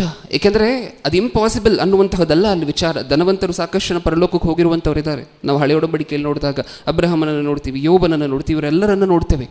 ಆದರೆ ಇವರೆಲ್ಲರಿಗೂ ಅವರ ಮನಸ್ಸು ದನದ ಮೇಲೆ ಇರಲಿಲ್ಲ, ಯಾವಾಗಲೂ ಸಹ ದೇವರ ಮೇಲೆ ಇತ್ತು. ಅದೇ ಡಿಫ್ರೆನ್ಸ್. ನಾವು ಹಣದ ಆಸೆ ಅನ್ನುವಂಥ ಸಬ್ಜೆಕ್ಟಲ್ಲಿ ಅದನ್ನು ಕ್ಲಿಯರಾಗಿ ಮಾತಾಡ್ಕೊಂಡಿದ್ದೇವೆ. ಕೇಳಿ ಯಾವಾಗಲಾದರೂ ಬಿಡುವಾದಾಗ ಸಂದೇಶವನ್ನು. ಓಕೆ, ಈಗ ಈ ಸಂದೇಶದಲ್ಲಿ ಮುಂದೆ ಹೋಗಬೇಕಾದ್ರೆ ಯಾರನ್ನು ಆರಿಸ್ಕೊಂಡಿದ್ದಾರಂತೆ ದೇವರು? ಬಡವರನ್ನು. ಲೌಕಿಕ ವಿಷಯದಲ್ಲಿ, ಈ ಲೋಕಕ್ಕೆ ಸಂಬಂಧಪಟ್ಟಂತೆ ಹಣದ ವಿಷಯದಲ್ಲಿ. ಬ್ರದರ್, ಆದರೂ ಯಾಕೋ ಈ ವಚನವನ್ನು ಓದಿದ್ರೆ ಹೌದು ದೇವರು ಆರಿಸ್ಕೊಂಡಿದ್ದಾರೆ, ಗ್ರೇಟ್ ಅಂತಲೇ ಅನಿಸುತ್ತೆ. ಆದರೂ ಎಲ್ಲೋ ಅಲ್ಲಿ ಇಲ್ಲಿ ಕಷ್ಟ ಬಂದಾಗ ಮತ್ತೆ ಅನ್ನಿಸ್ಬಿಡುತ್ತೆ, ಏನಂತ, ಒಂದು ಸ್ವಲ್ಪ ದುಡ್ಡಿದ್ರೆ ಚೆನ್ನಾಗಿರುತ್ತಲ್ವ, ಒಂದೇ 2 ಕೋಟಿ ಇದ್ದರೆ ಚೆನ್ನಾಗಿರುತ್ತಲ್ವ ನಮ್ಮ ಹತ್ರ. ನಿಜನಾ? ಯಾವತ್ತಾದರೂ ಬಡವರ ಜೀವನಕ್ಕೂ ಶ್ರೀಮಂತರ ಯಾರು ಸುಖವಾಗಿದ್ದಾರೆ ಅಂತ ಅವರ ಜೀವನಗಳಲ್ಲಿ ನಮಗೆ ಗೊತ್ತಾಗಬೇಕಂದ್ರೆ ಈ ಲೋಕದ ಜೀವನದ ಬಗ್ಗೆನೇ ಮಾತಾಡ್ಕೊಳ್ಳೋಣ. ಸತ್ತ ನಂತರ ಏನು ಜೀವನ ಆಗುತ್ತೆ ಅದನ್ನು ಸ್ವಲ್ಪ ಹೊತ್ತು ಪಕ್ಕಕ್ಕಿಟ್ಟು, ಈ ಲೋಕದಲ್ಲೂ ಸಹ ಇಲ್ಲಿ ಬದುಕಿರಬೇಕಾದ್ರೂ ಸಹ ಯಾರು ಉತ್ತಮವಾಗಿರುವಂಥ ಸ್ಥಿತಿಯಲ್ಲಿದ್ದಾರೆ, ಬಡವರ ಶ್ರೀಮಂತರ ಈ ಲೋಕದಲ್ಲೂ ಅಂತ ಹೇಳಿ ಯೋಚನೆ ಮಾಡಿ ನೋಡೋಣ. ನಿಮ್ಗೆ ಏನು ಅನಿಸುತ್ತೆ ಅಂತ ಆಮೇಲೆ ಹೇಳಿ. ಓಕೆ, ಬಡವರು ಊಟ ಮಾಡಿರುವಂತಹದ್ದು ನೋಡಿದ್ದೀರಾ? ಯಾವತ್ತಾದರೂ ಬಡವರು ಊಟ ಮಾಡುವಂತಹದ್ದು ನೋಡಿದ್ದೀರಾ? ಗಟ್ಟಿ ಕೆಲಸ ಮಾಡುವಂಥವ್ರು, ಈ ಕಂಬಿ ಕಟ್ಟುವಂಥವರು, ಮೇಸ್ತ್ರಿಗಳು, ಅಥವಾ ಸಿಮೆಂಟ್ ಕೆಲಸ ಮಾಡುವಂಥವರು, ಭಾರ ಎತ್ತುವಂಥವರು, ಮೂಟೆ ಎತ್ತು ಹೊರುವಂಥವರು, ಇವರೆಲ್ಲ ಊಟ ಮಾಡುವಂತಹದ್ದು ನೋಡಿದ್ದೀರಾ? ಹೆಂಗೆ ಊಟ ಮಾಡ್ತಾರೆ? ಇಷ್ಟು ತಿನ್ನುವಂತಹದ್ದು ನೋಡಿದರೆ ಯಾವತ್ತಾದರೂ? ಹೆಂಗೆ ತಿಂತಾರೆ? ತಟ್ಟೆ ತುಂಬೋಗಿರುತ್ತೆ. ಹೌದಾ? ಅದು ಫಸ್ಟ್ ಟ್ರಿಪ್ ಮಾತ್ರ. ಸೆಕೆಂಡ್ ಟ್ರಿಪ್ ಮತ್ತೆ ಹೋಗ್ತಾರೆ, ಮತ್ತೆ ಹಾಕ್ಕೊಂಡು ಇನ್ನೊಂದು ಬ್ಯಾಟಿಂಗ್. ಹೌದಾ ಇಲ್ವಾ? ಶ್ರೀಮಂತರು ಊಟ ಮಾಡುವಂತಹದ್ದು ನೋಡಿದರೆ ಯಾವತ್ತಾದರೂ? ನೋಡಿದ್ದೀರಾ? ಪ್ಲೇಟ್ ಇಷ್ಟು ದೊಡ್ಡದಿರುತ್ತೆ, ಪ್ಲೇಟ್ ಮಾತ್ರ ದೊಡ್ಡದ್ದು. ಒಳಗಡೆ 2 ಸ್ಪಿನಾಚ್ ಫ್ರೈ. ಅದು ನೀವು ಕೇಳಿದ್ರೆ ಇದು ಏನು ಅಂತ ಕೇಳಬೇಕು ಅವ್ರನ್ನ, ಇದು ಏನು ಹಾಕಿ ಮಾಡುವಂತಹದ್ದು ಅಂತ. ಅದಕ್ಕಂಥ ಹೆಸರುಗಳನ್ನು ಇಟ್ಟಿರ್ತಾರೆ. ಹೌದಾ ಇಲ್ವಾ? ಈ ಕಡೆ ಇನ್ನೊಂದು ಆಪಾಟೋಕೋ, ಇನ್ನೊಂದು ಅವಕ್ಯಾಡೋ ಫ್ರೈ, ಈ ಥರ ಒಂದು 3 ಐಟಮ್ಗಳು ಅಲ್ಲಲ್ಲಿ. ತಟ್ಟೆ ಪೂರ್ತಿ ಖಾಲಿ. ಎಷ್ಟು ಕೋಟಿ ಇದೆಯಪ್ಪ ನಿನ್ನ ಹತ್ರ? 100 ಕೋಟಿ ಇದೆ. ನೀನು ಊಟನೇ ಮಾಡದೇ ಇದ್ರೆ ಪ್ರಯೋಜನ ಏನು ಹೇಳು? ಕೇಳಿ, ತನ್ನ ಹೆಲ್ತ್ ಕಂಡೀಷನ್ ಹೇಗಿರುತ್ತೆ ನಾರ್ಮಲ್ ಆಗಿ ಅಂತ ಕೇಳಿ ಒಂದ್ಸಾರಿ. ಖಾರ ಸ್ವಲ್ಪ ಜಾಸ್ತಿ ಆದರೆ ಬಿ ಪಿ ಜಾಸ್ತಿ ಆಗುತ್ತೆ. ಹೌದಾ? ಸ್ವೀಟ್ ಸ್ವಲ್ಪ ಜಾಸ್ತಿ ತಿಂದರೆ ಶುಗರ್ ಜಾಸ್ತಿ ಆಗುತ್ತೆ ಈ ವ್ಯಕ್ತಿಗೆ. ನಿಜನಾ ಇಲ್ವಾ? ಅಟ್ಲೀಸ್ಟ್ ಬಡವರಾದರೆ ಶುಗರ್ ಇದ್ರೂ ಬಿ ಪಿ ಇದ್ರೂ ಏನೂ ತಲೆ ಕೆಡಿಸ್ಕೊಳ್ಳೋದಿಲ್ಲ, ಅವಾಗ ತಿಂತಿರ್ತಾರೆ. ಈ ಐಶ್ವರ್ಯವಂತ ಅಷ್ಟು ಕೋಟಿ ಆಸ್ತಿಯನ್ನು ಬಿಟ್ಟು ಹೋಗ್ಬಾರ್ದಲ್ವ ನಾನು? ಅದಕ್ಕೇನು ಮಾಡಬೇಕು? ಎಲ್ಲ ಕಟ್ ಮಾಡಬೇಕು ನನ್ನ ಜೀವನದಲ್ಲಿ. ಖಾರ ಜಾಸ್ತಿ ತಿಂದರೆ BP ಜಾಸ್ತಿಯಾಗಿ ಹೋಗ್ತೀಯಾ? ಶುಗರ್ ಜಾಸ್ತಿ ತಿಂದರೆ ಶುಗರ್ ಜಾಸ್ತಿಯಾಗಿ ಹೋಗ್ತೀಯಾ? ಅಷ್ಟು ಕೋಟಿ ಹಣ ಇದ್ದೇನಾದರೂ ಪ್ರಯೋಜನ ಇದೆಯಾ? ಇವಾಗ ನೀವು ಹೇಳಿ, ಈ ಹಂತದಲ್ಲಿ ಊಟದ ವಿಚಾರದಲ್ಲಿ ಯಾರು ಶ್ರೇಷ್ಠ ಭಾಗ್ಯದಲ್ಲಿದ್ದಾರೆ ಅಂತ ನಿಮಗನ್ಸುತ್ತೆ? ನಿಜ ಅಲ್ವಾ? ಇಷ್ಟ ಬಂದಷ್ಟು, ಮನಸ್ಸಿಗೆ ಬಂದಷ್ಟು, ಹೊಟ್ಟೆ ತುಂಬುವವರೆಗೂ ಹಾಕ್ಕೊಂಡು ತಿಂತಾನೆ ಇರ್ತಾರೆ. ಅದಾದ ನಂತರ ಒಂದು ಗಟ್ಟಿಯಾದ ತೇಗು ಅಲ್ಲಿಗೆ ಊಟ ಮುಗೀತು. ನಿಜನಾ? ಈಗ ಊಟ ಮಾಡಿ ಹೋಗಿ ಹಾಸಿಗೆ ಮೇಲೆ ಇನ್ನೂ ಮಲ್ಕೊಳ್ತಾರೋ ಇಲ್ವೋ, ಆಗಲೇ ಏನು ಬರುತ್ತಿರುತ್ತೆ? ನಿದ್ರೆ. ಏಕೆಂದರೆ ಬೆಳಗ್ಗಿಂದ ಏನು ಮಾಡಿರ್ತಾರೆ? ಕಷ್ಟಪಟ್ಟಿರ್ತಾರೆ, ಬೆವರು ಸುರಿಸಿರ್ತಾರೆ, ರಾತ್ರಿ ಹೊಟ್ಟೆ ತುಂಬ ಊಟ ಮಾಡಿದ್ದಾರೆ, ಎರಡೆರಡು ಕಾಳು ಎಲ್ಲವನ್ನೂ ತಿಂದಿಲ್ಲ. ಹೌದಾ? ಹೊಟ್ಟೆ ತುಂಬ ಊಟ ಮಾಡಿ ಇವಾಗ ನಿದ್ರೆ ಮಾಡಿದ ತಕ್ಷಣ ಗಾಢವಾದ ನಿದ್ರೆ, ಮತ್ತೆ ನಿದ್ದೆ ಹೇಳುವಂತಹದ್ದು ಬೆಳಿಗ್ಗೆನೆ. ಆದರೆ ಈ ಶ್ರೀಮಂತರ ಹತ್ರ ಹಂಗಿರಲ್ಲ ಪರಿಸ್ಥಿತಿ. ಹೆಂಗಿರುತ್ತೆ? ಸ್ಲೀಪಿಂಗ್ ಪಿಲ್ಸ್ ತಗೊಳ್ತಾರೆ ಗೊತ್ತಾ? ನಿದ್ರೆ ಮಾತ್ರೆ ಇಲ್ಲ ಅಂತ ಹೇಳಿದ್ರೆ ತುಂಬ ಜನಕ್ಕೆ ನಿದ್ರೆ ಬರೋದಿಲ್ಲ ಗೊತ್ತಾ? ನಿದ್ರೆ ಮಾತ್ರೆ ರಾತ್ರಿ ಹಾಕ್ಕೊಂಡಿಲ್ಲ ಅಂದರೆ ರಾತ್ರಿ ಸಾಕಷ್ಟು ಜನಕ್ಕೆ ನಿದ್ರೆ ಬರೋದಿಲ್ಲ. ಯಾಕೆಂದರೆ ಅಷ್ಟೊಂದು ಡಿಪ್ರೆಷನಲ್ಲಿ ಇರ್ತಾರೆ ಸಾಕಷ್ಟು ಜನ ಶ್ರೀಮಂತರು. ಸ್ಟ್ಯಾಟಿಸ್ಟಿಕ್ಸ್ ಅದನ್ನು ಹೇಳುತ್ತೆ. ಡಿಪ್ರೆಷನ್ಗೆ ಹೋಗುವಂತಹ ಸಂಖ್ಯೆಯಲ್ಲಿ ಬಡವರು ಶ್ರೀಮಂತರು ಯಾರು ಜಾಸ್ತಿ ಇದ್ದಾರೆ ಅಂದರೆ ಯಾರು ಜಾಸ್ತಿ ಇದ್ದಾರಂತೆ? ಶ್ರೀಮಂತರು. ಹಣ ಇದೆಯಲ್ವ, ನಿಮಗೆ ತೊಂದರೆ ಏನು ಅಂತ ಹೇಳಿ ಒಂದ್ಸರಿ ಕೇಳಿ ನೋಡಿ. ಕೂತ್ಕೊಂಡು ನಿಮ್ಮ ಹತ್ರ ಹೇಳ್ತಾರೆ ಒಂದ್ಸರಿ, ನೀನು ಅಂದ್ಕೊಂಡಿದ್ದೀಯ ನನ್ನ ಹತ್ರ ಹಣ ಇದೆ, ನಾನು ಆರಾಮಾಗಿದ್ದೀನಿ ಅಂತ. ನಾನು ಒಳಗಡೆ ನನ್ನ ಹೃದಯದಲ್ಲಿ ನಡೀತಿರುವಂತಹ ನೋವು, ಸಂಕಟ, ಬಾಧೆ ಎಲ್ಲ ನೀನು ಕೇಳಿಬಿಟ್ರೆ ನೀನು ಜೀವನ ಬೇಡ, ನನ್ನ ಜೀವನ ದೇವರು ಕೊಟ್ಟಿರುವಂತಹದ್ದು ಅತ್ಯಂತ ಶ್ರೇಷ್ಠವಾಗಿದೆ ಅಂತ ಹೇಳ್ತೀಯ ಅಂತ ಅವರೇ ನಿಮ್ಮ ಹತ್ರ ಹೇಳ್ತಾರೆ. ಯಾಕಂದರೆ ಊಟದ ರೆಸ್ಟ್ರಿಕ್ಷನ್ಸ್ ಇದೆಯಾ ಅವರಿಗೆ? ಊಟದ ಪರಿಸ್ಥಿತಿಯಲ್ಲಿ ನೀವೇ ಯೋಚನೆ ಮಾಡಿ ನೋಡಿ ಪ್ರಿಯರೇ. ಓಕೆ, ಇವ್ರ ಹತ್ರ ಹಣ ಯಾವಾಗಲೂ ಇದೆ, ಯಾವಾಗಲೂ ಬಿರಿಯಾನಿ ತಿಂತಾನೆ ಇರ್ತಾರೆ, ಪ್ರತಿದಿನ ಬಿರಿಯಾನಿ ತಿಂತಾರೆ ಅಂತ ಅಂದ್ಕೊಳ್ಳಿ. ಪ್ರತಿದಿನ ಬಿರಿಯಾನಿ ತಿನ್ನುವಂಥವ್ರಿಗೆ 6 ದಿನ ಬಿರಿಯಾನಿ ತಿಂದಿರುವಂಥವ್ರಿಗೆ 7ನೇ ದಿನ ತಿಂದರೆ ಅದು ಸ್ಪೆಷಲಾಗಿ ಏನಾದರೂ ಇರುತ್ತಾ? ಹಬ್ಬದ ಊಟ ಥರ ಏನಾದರೂ ಇರುತ್ತಾ? ಇಲ್ಲ. ಅವ್ರಿಗೆ ಹೆಂಗಿರುತ್ತೆ ಗೊತ್ತಾ? ಕೈಗೊಚ್ಚು ನೀವು ಸಿಗ್ತೀರ ಅಲ್ವಾ? ಪ್ರತಿದಿನ ತಿನ್ನುವಂಥವ್ರು ಹೆಂಗಿರುತ್ತೋ ಅವ್ರಿಗೆ ಬಿರಿಯಾನಿ ತಿಂದರೂ ಹಾಗೆ ಇರುತ್ತೆ. ಯಾಕೆಂದರೆ ಪ್ರತಿದಿನ ಏನು ತಿಂತಿದ್ದಾರೆ ಅವರು? ಬಿರಿಯಾನಿ. ನೀವು ವಾರ ಪೂರ್ತಿ ಏನಾದರೂ ನಿಮ್ಮ ಮನೇಲಿರುವಂತಹದನ್ನು ನೀವು ತಿನ್ಕೊಂಡು ವಾರಕ್ಕೆ ಒಂದು ಸರಿ ಚಿಕನ್ನು ಮಟನ್ನು ತೊಗೊಂಡು ಬರ್ತೀರ ಅಲ್ವಾ? ಅದು ತಿಂತೀರ ಅಲ್ವಾ? ಅವಾಗ ನಿಮಗೆ ಸಿಕ್ಕುವಂತಹ ಆನಂದ ಯಾರಿಗೆ ಸಿಕ್ಕೋದಿಲ್ಲ? ಶ್ರೀಮಂತರಿಗೆ ಸಿಕ್ಕೋದಿಲ್ಲ. ಅವರ ಜೀವನದಲ್ಲಿ ಅವ್ರು ಸುಖವಾಗಿದ್ದಾರೆ ಅಂತ ನಾವು ಅಂದ್ಕೊಂಡಿದ್ದೇವೆ. ಊಟದ ವಿಚಾರದಲ್ಲೇ ಅವರಿಗೆ ತೃಪ್ತಿ ಇಲ್ಲ ಅಲ್ವಾ? ಸತ್ಯವೇದ ಏನು ಹೇಳ್ತಿದೆ ನೋಡೋಣ. ನಿಜವಾಗ್ಲೂ ಶ್ರೀಮಂತಿಕೆ, ನಿಜವಾಗ್ಲೂ ದೊಡ್ಡ ಭಾಗ್ಯ ಅಂದರೆ ಯಾವುದು ಅಂತ ಏನು ಹೇಳ್ತದೆ ಅಂತ ಹೇಳಿ ನೋಡೋಣ ಒಂದು ಸಾರಿ. ಪ್ರಸಂಗಿ ಗ್ರಂಥ 8ನೇ ಅಧ್ಯಾಯ. ದೇವರ ದೊಡ್ಡ ಆಶೀರ್ವಾದ ಏನು ಅಂತ ಹೇಳಿ ಗೊತ್ತಾಗ್ತದೆ ಈ ಭೂಮಿಯ ಮೇಲೆ ಬದುಕೋದಕ್ಕೆ. ಪ್ರಸಂಗಿ ಗ್ರಂಥ 8ನೇ ಅಧ್ಯಾಯ 15ನೇ ವಚನ, 8:15. ಮತ್ತು ಮನುಷ್ಯನು ಅನ್ನಪಾನಗಳನ್ನು ತೆಗೆದುಕೊಂಡು ಸಂತೋಷ ಪಡುವುದಕ್ಕಿಂತ ಅವನಿಗೆ ಲೋಕದಲ್ಲಿ ಇನ್ನಾವ ಮೇಲೂ ಇಲ್ಲವೆಂದು ಸಂತೋಷವನ್ನೇ ಸ್ತುತಿಸಿದನು. ಮತ್ತು ಮನುಷ್ಯನು ಅನ್ನಪಾನಗಳನ್ನು ತೆಗೆದುಕೊಂಡು ಸಂತೋಷ ಪಡುವುದಕ್ಕಿಂತ ಅವನಿಗೆ ಲೋಕದಲ್ಲಿ ಇನ್ಯಾವ ಮೇಲೂ ಇಲ್ಲವೆಂದು ಸಂತೋಷವನ್ನೇ ಸ್ತುತಿಸಿದೆನು. ಯಾವುದಂತೆ ದೊಡ್ಡ ಭಾಗ್ಯ ಒಬ್ಬ ಮನುಷ್ಯನಿಗೆ? ನೆಮ್ಮದಿಯಾಗಿ ತೃಪ್ತಿ. ಹೆಚ್ಚಾಗಿ ಬ್ಯಾಂಕ್ ಅಕೌಂಟಲ್ಲಿ ಹಣ ಇರುವಂತಹದ್ದು, ತುಂಬೋಗಿರುವಂತಹದ್ದು, ಕೋಟಿಗಟ್ಟಲೆ ಇರುವಂತಹದ್ದಲ್ಲ. ದೊಡ್ಡ ಸಂತೋಷ, ಭಾಗ್ಯ ಯಾವುದು ಒಬ್ಬ ಮನುಷ್ಯನಿಗೆ? ಹೊಟ್ಟೆ ತುಂಬ ಊಟ ಮಾಡ್ತಾನಲ್ವ, ಅದು ಈ ಲೋಕಕ್ಕೆ ಸಂಬಂಧಪಟ್ಟಂತೆ ದೇವರು ಆ ಮನುಷ್ಯನಿಗೆ ಕೊಟ್ಟಿರುವಂತಹ ಅತ್ಯಂತ ದೊಡ್ಡ ಭಾಗ್ಯ. ತೃಪ್ತಿಯಾಗಿ ಊಟ ಮಾಡ್ತಾನೆ, ಅದು ಭಾಗ್ಯ ಅಂತ ಹೇಳಿದ್ರೆ ಎಲ್ಲವನ್ನು ರೆಸ್ಟ್ರಿಕ್ಟ್ ಮಾಡಿಕೊಂಡು ನಾನು ಇನ್ನೂ ಬದುಕಬೇಕು, ಇನ್ನೂ ಬಾಳಬೇಕು. ವಿಚಿತ್ರ ಏನು ಅಂದರೆ ಇವ್ರು ಬದುಕಬೇಕು, ಬಾಳಬೇಕು ಅನ್ಕೊತಾರಷ್ಟೇ. ಬದುಕ್ತಾರ? ನೀವು ಅದು ಸ್ಟ್ಯಾಟಿಸ್ಟಿಕ್ಸನ್ನು ನೋಡಿದ್ರೆ ಇಂಡಿಯಾದಲ್ಲಿ ಅರ್ಬನ್ ಏರಿಯಾ, ಸಿಟಿಗಳ ಕಡೆ ದೊಡ್ಡ ದೊಡ್ಡ ಬಿಲ್ಡಿಂಗ್ಗಳಲ್ಲಿ ವಾಸ ಮಾಡುವವ್ರಿಗಿಂತ ಹಳ್ಳಿಗಳ ಕಡೆ, ಚಿಕ್ಕ ಚಿಕ್ಕ ಗ್ರಾಮಗಳ ಕಡೆ ವಾಸ ಮಾಡುವಂತಹ ಬಡವರು ಹೆಚ್ಚು ವರ್ಷ ಬದುಕ್ತಿದ್ದಾರೆ. ನಿಜನಾ? ಅವ್ರ ತಲೆಯಲ್ಲಿ ಯೋಚನೆಗಳಿಲ್ಲ, ಚಿಂತೆಗಳಿಲ್ಲ. ಅದು ಇದು ಈ ಕೊಳ್ಳೆ ಹೊಡೆದ್ಬಿಟ್ರೆ ಯಾರು ಹೆಂಗೆ, ಈ ಲಾಕರ್ ತೊಗೊಂಡು ಹೊರಟೋದ್ರೆ ಯಾರಾದರೂ ಹೆಂಗೆ, ಕಳ್ಳರು ಬ್ಯಾಂಕಲ್ಲಿರುವಂತಹದೆಲ್ಲ ತೊಗೊಂಡು ಹೊರಟೋದ್ರೆ ಹೆಂಗೆ, ಈ ಯೋಚನೆಗಳು ನೆಮ್ಮದಿಯಾಗಿ ನಿದ್ರೆನೂ ಮಾಡ್ಲಿಕ್ಕೆ ಬಿಡೋದಿಲ್ಲ ಅವರಿಗೆ. ಬಡವರಾಗಿ ನಾವೇನು ಮಾಡ್ತಿದ್ದೀವಿ? ಇನ್ನೊಂದು ಕಡೆ ಹೊಟ್ಟೆ ತುಂಬ ಊಟ ಮಾಡ್ತೀವಿ, ಕಣ್ಣು ತುಂಬ ನಿದ್ರೆ ಮಾಡ್ತೀವಿ. ಹೌದಾ? ಯಾವ ರೆಸ್ಟ್ರಿಕ್ಷನ್ಸು ಅದು ಇದು ಏನೂ ಇಲ್ಲ ಅಲ್ವಾ? ನಾವು ನಿಜ ಹೇಳಬೇಕಂದ್ರೆ ಸ್ತುತಿಸ್ಬೇಕು ದೇವರನ್ನು. ಬಡವರಾಗಿ ನನ್ನನ್ನು ಇಟ್ಟಿರೋದಕ್ಕೆ ನಿನಗೆ ಕೃತಜ್ಞತೆಗಳು. ಯಾಕೆ ಒಂದು ವೇಳೆ ಶ್ರೀಮಂತನಾದರೆ ನಾನು ನಿನಗೆ ದೂರ ಆಗೋಗ್ತೀನೇನೋ, ಶ್ರೀಮಂತನಾದರೆ ಒಂದು ವೇಳೆ ನಾನು ನನ್ನ ಐಶ್ವರ್ಯದ ಮೇಲೆ ಗಮನ ಇಡ್ತೀನೇನೋ. ಆದರೆ ನೀನು ಬಡವನಾಗಿಟ್ಟಿರೋದಕ್ಕೆ ನಾನು ನನ್ನ ಜೀವನ ಪೂರ್ತಿ ಬಡವರಿಗೆ ನಮ್ಗೆ ಹೆಂಗಿರುತ್ತೆ ಪ್ರಿಯರೇ? ಜೀವನ ಹೆಂಗಿರುತ್ತೆ ಹೇಳಿ? ನಾಳೆ ಏನು ಮಾಡೋದು ಅಂತ ಯಾರಾದರೂ ಬಂದು ಕೇಳಿದ್ರು ಅಂತ ಅಂದ್ಕೊಳ್ಳಿ, ಏನೋ ಮಾಡೋಣ ಆಗೋಗುತ್ತೆ. ನಾಳೆ ಊಟಕ್ಕಿಲ್ಲ ಅಂತ ಅಂದ್ಕೊಳ್ಳಿ. ನಾರ್ಮಲಾಗಿ ದೇವರು ಊಟಕ್ಕಿಲ್ಲದೆ ಇರುವಂತಹ ಪರಿಸ್ಥಿತಿ ಯಾರಿಗೂ ತರೋದಿಲ್ಲ, ಹೌದಲ್ವಾ? ಬಟ್ಟೆಗೆ ಊಟಕ್ಕೆ ಕೊರತೆ ಮಾಡೋದಿಲ್ಲ ಅಲ್ವಾ ನಾರ್ಮಲಾಗಿ? ಓಕೆ, ಈಗ ನಾಳೆ ಏನು ಮಾಡಬೇಕಂತಲೇ ಗೊತ್ತಾಗ್ತಿಲ್ಲ ಅಂತ ಅಂದ್ಕೊಳ್ಳಿ. ಆದರೆ ನಾವು ಅನ್ನುವಂತಹ ಮಾತೇನು ಗೊತ್ತಾ, ದೇವರಿದ್ದಾರೆ ನೋಡೋಣ. ಅದೇ ಒಬ್ಬ ಶ್ರೀಮಂತನ ಬಾಯಲ್ಲಿ ಏನು ಬರುತ್ತೆ, ಪ್ಲ್ಯಾನ್ ಮಾಡ್ತಿರ್ತಾನೆ ಕೂತ್ಕೊಂಡು, ಯಾಕೆಂದರೆ ಹಣ ಇರುತ್ತಲ್ವ ಜೇಬಲ್ಲಿ. ನಿಜಾನ? ಇದೆಲ್ಲ ನೀವು ನೋಡಿರುವಂತಹ ಸತ್ಯನೇನೋ ಹೊಸದಾಗಿ ಏನಾದರೂ ಹೇಳ್ತಿದ್ದೇನೆ? ಓಕೆ, ಈಗ ಇನ್ನೊಂದು ಮುಖ್ಯವಾಗಿರುವಂತಹ ವಿಚಾರಕ್ಕೆ ಬರೋಣ. ಹೆಲ್ಪ್ ಮಾಡುವಂತಹದ್ದು, ಇನ್ನೊಬ್ಬರಿಗೆ ಸಹಾಯ ಮಾಡುವಂತಹದ್ದು. ಒಬ್ಬರು ಇನ್ನೊಬ್ಬರಿಗೆ ಸಹ, ನಾವು ಸತ್ಯವೇದಲ್ಲ ಮಾತನ್ನು ಸಹ ಓದ್ಕೊಳ್ತೀವಲ್ವ, ಬಡವರಿಗೆ ದಯೆ ತೋರಿಸುವವನು ಯೆಹೋವನಿಗೆ ಸಾಲ ಕೊಡುವನು. ಯಾರು ಒಬ್ಬ ಮನುಷ್ಯ ಇನ್ನೊಬ್ಬ ಮನುಷ್ಯನಿಗೆ ಹೆಲ್ಪ್ ಮಾಡುವಂತಹದ್ದು ನೀವು ಜಾಸ್ತಿಯಲ್ಲಿ ನೋಡಿದ್ದೀರಾ? ಒಬ್ಬ ಬಡವನಿಗೆ ಹೆಲ್ಪ್ ಮಾಡುವಂತಹದ್ದನ್ನು ನೋಡಿದ್ದೀರಾ, ಅಥವಾ ಶ್ರೀಮಂತನು ಬಡವನಿಗೆ ಹೆಲ್ಪ್ ಮಾಡುವಂತಹದ್ದನ್ನು ನೋಡಿದ್ದೀರಾ? ಬಡವನಿಗೆ, ಹೌದಾ? ಅಪರೂಪ ಅಲ್ವಾ ಶ್ರೀಮಂತರು ಬಡವರಿಗೆ ಹೆಲ್ಪ್ ಮಾಡುವಂತಹದ್ದು. ನೀವು ಹತ್ರನೇ ಹೋಗ್ಲಿಕ್ಕಾಗೋದಿಲ್ಲ. ಹೆಲ್ಪನ್ನು ಕೇಳಬೇಕಂದ್ರೆ ಹತ್ರನೇ ಹೋಗ್ಲಿಕ್ಕಾಗೋದಿಲ್ಲ ಒಬ್ಬ ಶ್ರೀಮಂತನ ಹತ್ರ.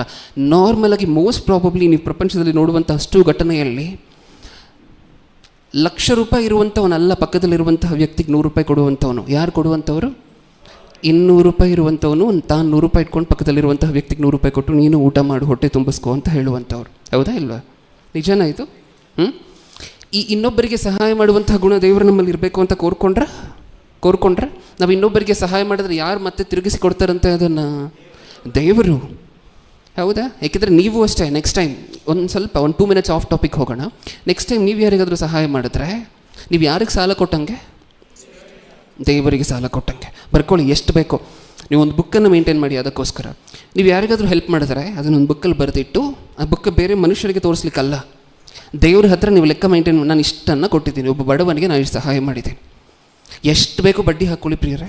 ಮನುಷ್ಯರ ಹತ್ರ ಬಡ್ಡಿ ತಿನ್ನಬಾರ್ದು, ಅಷ್ಟೇ ಅಲ್ವಾ ಸತ್ಯವೇದದಲ್ಲಿ ಹೇಳಿರುವಂತಹದ್ದು. ದೇವರ ಹತ್ರ ಕೇಳಿ, ತಂದೆ ನಾನು ಇಷ್ಟನ್ನು ಹೆಲ್ಪ್ ಮಾಡಿದ್ದೀನಿ, ನೀನು ಪರಲೋಕದಲ್ಲಿ ಇದಕ್ಕಿಂತ 10 ಪಟ್ಟಷ್ಟು ಸಂಪತ್ತನ್ನು ನನಗೆ, ಅದು ಸಂಪತ್ತು ಯಾವ ಥರ ಇರುತ್ತೆ ಅಂತ ನಮಗೆ ಗೊತ್ತಿಲ್ಲ, ಆದರೆ ಅಷ್ಟು ಸಂಪತ್ತನ್ನು ನೀನು ನನಗೆ ಕೊಡಬೇಕು. ಕೊಡಲ್ಲ ಅಂತಾರೆ? ಇಲ್ಲದೇ ಇರುವಂಥವರ ದೇವರು, ಇರುವಂಥವರು ದೇವರು. ಪರಲೋಕದಲ್ಲಿ ಅಷ್ಟು ಸೌಭಾಗ್ಯವನ್ನು ನೀನು ನಂಗೆ ಕೊಡಬೇಕು. ಬರೀ ಎಷ್ಟು 100% ಬಡ್ಡಿ ಬೇಕಾ ಹಾಕ್ಕೊಳ್ಳಿ, 200% ಬಡ್ಡಿ ಬೇಕಾ ಹಾಕ್ಕೊಳ್ಳಿ. ಹೌದಾ?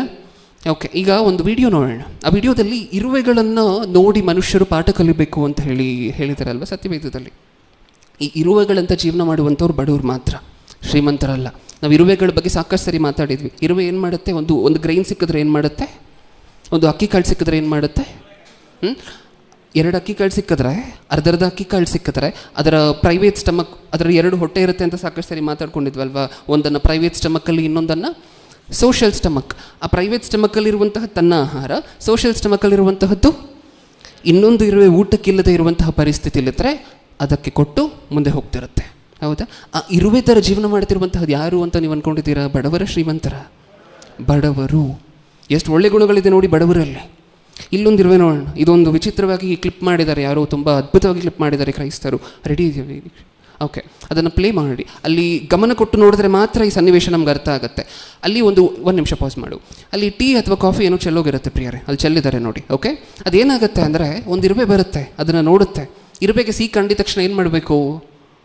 ತಿನ್ಲಿಕ್ಕೆ ಶುರು ಮಾಡಬೇಕು ಅಥವಾ ತೊಗೊಂಡೋಗ್ಲಿಕ್ಕೆ ಶುರು ಮಾಡಬೇಕು. ಇರುವೆ ಹಂಗೆ ಮಾಡೋದಿಲ್ಲ. ಅಲ್ಲಿ ಬಂದು ಆ ಸಿಹಿಯನ್ನು ನೋಡಿ ಮತ್ತೆ ಎಲ್ಲಿಗೂ ಹೋಗುತ್ತೆ. ನೋಡೋಣ ಒಂದು ಸಾರಿ, ಪ್ಲೇ ಮಾಡೋಕ್ಕಂತ. ವಾಲ್ಯೂಮ್ ಕೊಡು.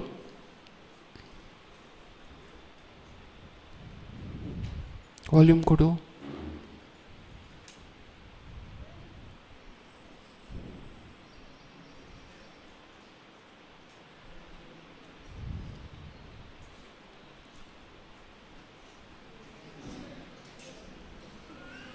வந்திருக்கு.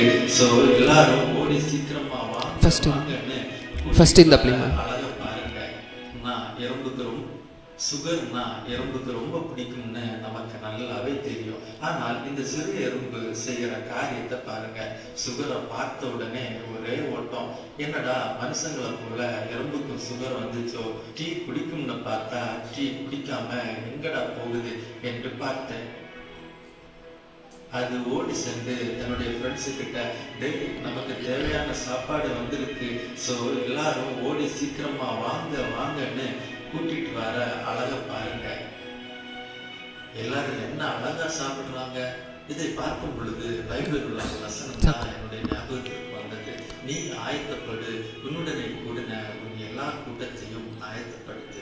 எனக்கு அருமையானவர்களே, ಸಾಕು ತೆಗೆದುಬಿಡಿ. ಓಕೆ, ಏನರ್ಥ ಆಯ್ತು ನಮಗಿದ್ರಲ್ಲಿ? ಹೌದಾ? ಆಹಾರ ಸಿಕ್ಕಿದ್ರೆ ನಾನು ಮಾತ್ರ ತಿನ್ನಬೇಕು, ಅಷ್ಟು ನನಗೆ ಬೇಕು ಅಂತ ಅನ್ನೋದೇ ಒಂದು ಶ್ರೀಮಂತನ ಮನಸ್ಥಿತಿಯನ್ನು ವ್ಯಕ್ತಪಡಿಸದೆ ಯಾವ ಮನಸ್ಥಿತಿಯನ್ನು ವ್ಯಕ್ತಪಡಿಸ್ತದೆ? ಸತ್ಯವೇದದಲ್ಲಿ ಇರುವೆಯನ್ನು ನೋಡಿ ಕಲೀರಿ ಅಂತ ಹೇಳಿದಾರಲ್ವ, ಆ ಒಂದೊಂದು ಇರುವೆಯಿಂದ ನಾವು ಕಲಿಬಹುದಾಗಿ. ನಿಜ ಹೇಳಬೇಕು ಅಂದರೆ ಇರುವೆ ಬಗ್ಗೆ ಯಾವತ್ತಾದರೂ ಲೆಸನನ್ನು ಸ್ಟಾರ್ಟ್ ಮಾಡಿದ್ರೆ 2-3 ದಿನ ಬರೀ ಇರುವೆ ಬಗ್ಗೆನೇ ಮಾತಾಡ್ಕೋಬೋದು, ಅಷ್ಟೊಂದಿದೆ ಇರುವೆ ಬಗ್ಗೆ. ಅದರ ಎನಾಟಮಿಯನ್ನು ನೀವು ನೋಡಿದ್ರೆ ಸತ್ಯವೇದದಲ್ಲಿ ಇರುವೆ ಹತ್ರ ಹೋಗಿ ಪಾಠ ಕಲ್ತ್ಕೊಂತಿದೆಯಲ್ವ, ಅದನ್ನು ನೀವು ನೋಡಿ ಇರುವೆ ಹತ್ರ ಹೋಗಿ ಅದು ಮಾಡುವಂತಹ ಕ್ರಿಯೆಗಳನ್ನೆಲ್ಲ ಯಾರಾದರೂ ಮೈಕ್ರೋಬಯಾಲಜಿಸ್ಟ್ ಶೂಟ್ ಮಾಡಿರ್ತಾರಲ್ವ ವಿಡಿಯೋಗಳಲ್ಲಿ, ಅದನ್ನು ನೋಡಿದ್ರೆ ಅಷ್ಟಿದೆ ಇರುವೆಗಳಿಂದ ಕಲಿಯುವಂತಹದ್ದು. ಇದು ನೆರವೇರ್ತಿರುವಂತಹದ್ದು ಒಬ್ಬ ಶ್ರೀಮಂತನ ಜೀವನದಲ್ಲ. ಯಾರ ಜೀವನದಲ್ಲಿ? ಬಡವನ ಜೀವನದಲ್ಲಿ. ಯಾಕೆಂದರೆ ಬಡವನಲ್ವ ಒಬ್ಬ ಕಷ್ಟದಲ್ಲಿದ್ದಾಗ ಇನ್ನೊಬ್ಬ ಹೆಲ್ಪ್ ಮಾಡುವಂತಹದ್ದು. ಯಾರು ಕೋಟಿಗಟ್ಟಲೆ ಇರುವಂಥವರೆಲ್ಲ ಹೆಲ್ಪ್ ಮಾಡುವಂತಹದ್ದು. ಏನೂ ಇಲ್ಲದೆ ಇರುವಂಥವ್ರು. ಸತ್ಯವೇದಲ್ಲೂ ನಾವು ಉದಾಹರಣೆಯನ್ನು ಸಾಕಷ್ಟು ಸರಿ ನೋಡ್ತೀವಿ. ಎಲಿಯನಿಗೆ ಹೆಲ್ಪ್ ಮಾಡಿದ್ದು ಯಾರು? ಬಡ ವಿಧವೆ. ಆ ವಿಧವೆ ಹತ್ರ ಏನೂ ಇರಲಿಲ್ಲ, ಆ ವಿಧವೆಯನ್ನು ಆರಿಸ್ಕೊಂಡ್ರೆ ದೇವರು ಹೆಲ್ಪ್ ಮಾಡಲಿಕ್ಕೆ. ನಮ್ಗೆ ಅರ್ಥ ಆಗ್ತಿದೆಯಾ? ಬಡವರಾಗಿ ನಮಗೆ ಒಳ್ಳೆ ಗುಣಗಳು, ನಮಗೆ ದೇವರು ಕೊಟ್ಟಿರುವಂತಹ ಭಾಗ್ಯವನ್ನು ಒಂದು ಸರಿ ನೋಡಿ ಯೋಚನೆ ಮಾಡಿ ನೋಡಿ. ಇನ್ನು ಹೆಲ್ತ್ಗೆ ಸಂಬಂಧಪಟ್ಟಂತೆ ನಮಗೆ ಇದೆ ಅಲ್ವಾ ಕನ್ಸರ್ನ್, ಬ್ರದರ್ ಸಾಕಷ್ಟು ಕೋಟಿ ರೂಪಾಯಿ ಇದ್ದರೆ ಎಂಥ ದೊಡ್ಡ ಕಾಯಿಲೆ ಬೇಕಾದರೂ ಸ್ವಸ್ಥ ಮಾಡ್ಬೋದು. ಕಾಸಿದ್ರೆ ಒಳ್ಳೆಯ ಆರೋಗ್ಯ ಸಿಗುತ್ತೆ. ನಮ್ಮ ಮನಸ್ಸಲ್ಲಿರುವಂತಹ ತಪ್ಪಾದ ಕಲ್ಪನೆ ಏನು? ಹಣ ಇದ್ದರೆ ಒಳ್ಳೆಯ ಆರೋಗ್ಯ ಇರುತ್ತೆ. ಇದು ನಿಜಾನ? ಹಣ ಇದ್ದರೆ ಒಳ್ಳೆಯ ಆರೋಗ್ಯ ಇರುತ್ತೆ ಅನ್ನುವಂತಹದ್ದು ನಿಜಾನ? ಒಂದ್ಸರಿ ನೋಡೋಣ ಅದಕ್ಕೆ ಸಂಬಂಧಪಟ್ಟಿರುವಂತಹ ಪ್ರಪಂಚದಲ್ಲಿ ಏನೇನಾಗ್ತಿದೆ ಅಂತ ಹೇಳಿ. ಈ ಆಕ್ಯುಪಂಚರ್ ಟ್ರೀಟ್ಮೆಂಟ್ ಅಂತ ಹೇಳಿ ಒಂದು ಟ್ರೀಟ್ಮೆಂಟ್ ಇದೆ ಪ್ರಿಯರೇ. ಆ ಟ್ರೀಟ್ಮೆಂಟ್ನ ವಿಶಿಷ್ಟತೆ ಏನು ಅಂತ ಹೇಳಿದ್ರೆ, ಆ ಡಾಕ್ಟರ್ಗಳು ಏನು ಹೇಳ್ತಾರೆ ಅಂದರೆ, ನಿಮ್ಮ ಶರೀರದಲ್ಲಿರುವಂತಹ ಎಲ್ಲ ನರಗಳು ಹೋಗಿ ನಿಮ್ಮ ಪಾಮ್ ಇರುತ್ತಲ್ವ, ಕೈಗಿರುವಂತಹ ಪಾಮ್ ಮತ್ತು ಕಾಲಲ್ಲಿರುವಂತಹದ್ದು, ಅಲ್ಲಿ ನಿಮ್ಮ ಎಲ್ಲ ನರ್ವ್ಸು ಸಹ ಹೋಗಿ ಒಗ್ಗೂಡಿರುತ್ತೆ ಇಲ್ಲಿ. ಸೊ ನೀವು ಇದನ್ನು ಪ್ರೆಸ್ ಮಾಡಿಕೊಡ್ರಿ ಅಂತ ಅಂದ್ಕೊಳ್ಳಿ. ಕಾಲಲ್ಲಿರುವಂತಹದ್ದನ್ನು, ಕೈಯಲ್ಲಿರುವಂತಹ ಪಾಮ್ಸನ್ನು ಪ್ರೆಸ್ ಮಾಡಿಕೊಡ್ರಿ ಅಂತ ಅಂದ್ಕೊಳ್ಳಿ. ನಿಮಗಿರುವಂತಹ ಅನಾರೋಗ್ಯ ಸಮಸ್ಯೆ ಎಲ್ಲ ಬಗೆಹರಿಯುತ್ತೆ. ಇದೊಂದು ಟ್ರೀಟ್ಮೆಂಟ್. ಇದಕ್ಕೆ 5,000 ರೂಪಾಯಿ, 6,000 ರೂಪಾಯಿ, 10,000 ರೂಪಾಯಿ ಕೊಟ್ಟು ತೊಗೊಳ್ತಾರೆ ಟ್ರೀಟ್ಮೆಂಟ್. ಏನಂತೆ ಟ್ರೀಟ್ಮೆಂಟ್? ಏನು? ನಮ್ಮ ಕಾಲು ಕೆಳಗಡೆ ನಮ್ಮ ಪಾದಗಳಿದೆಯಲ್ವ, ಅದನ್ನು ಪ್ರೆಸ್ ಮಾಡಬೇಕಂತೆ. ಒಂದು ಕಡೆಯಿಂದ ನೀಟಾಗಿ ಪ್ರೆಸ್ ಮಾಡ್ಕೊಂಡು ಹೋದರೆ ಏನು ಹೋಗುತ್ತಂತೆ? ರೋಗಗಳು ಹೋಗುತ್ತಂತೆ. ಹೌದಾ? ಅದಕ್ಕೆ ಆ ಟ್ರೀಟ್ಮೆಂಟ್ಗೋಸ್ಕರ ಈಗ ಇತ್ತೀಚಿನ ದಿನಗಳಲ್ಲಿ ಹೊಸದಾಗಿ ಒಂದು ಟೆಕ್ನಾಲಜಿ ಬಂದಿದೆ.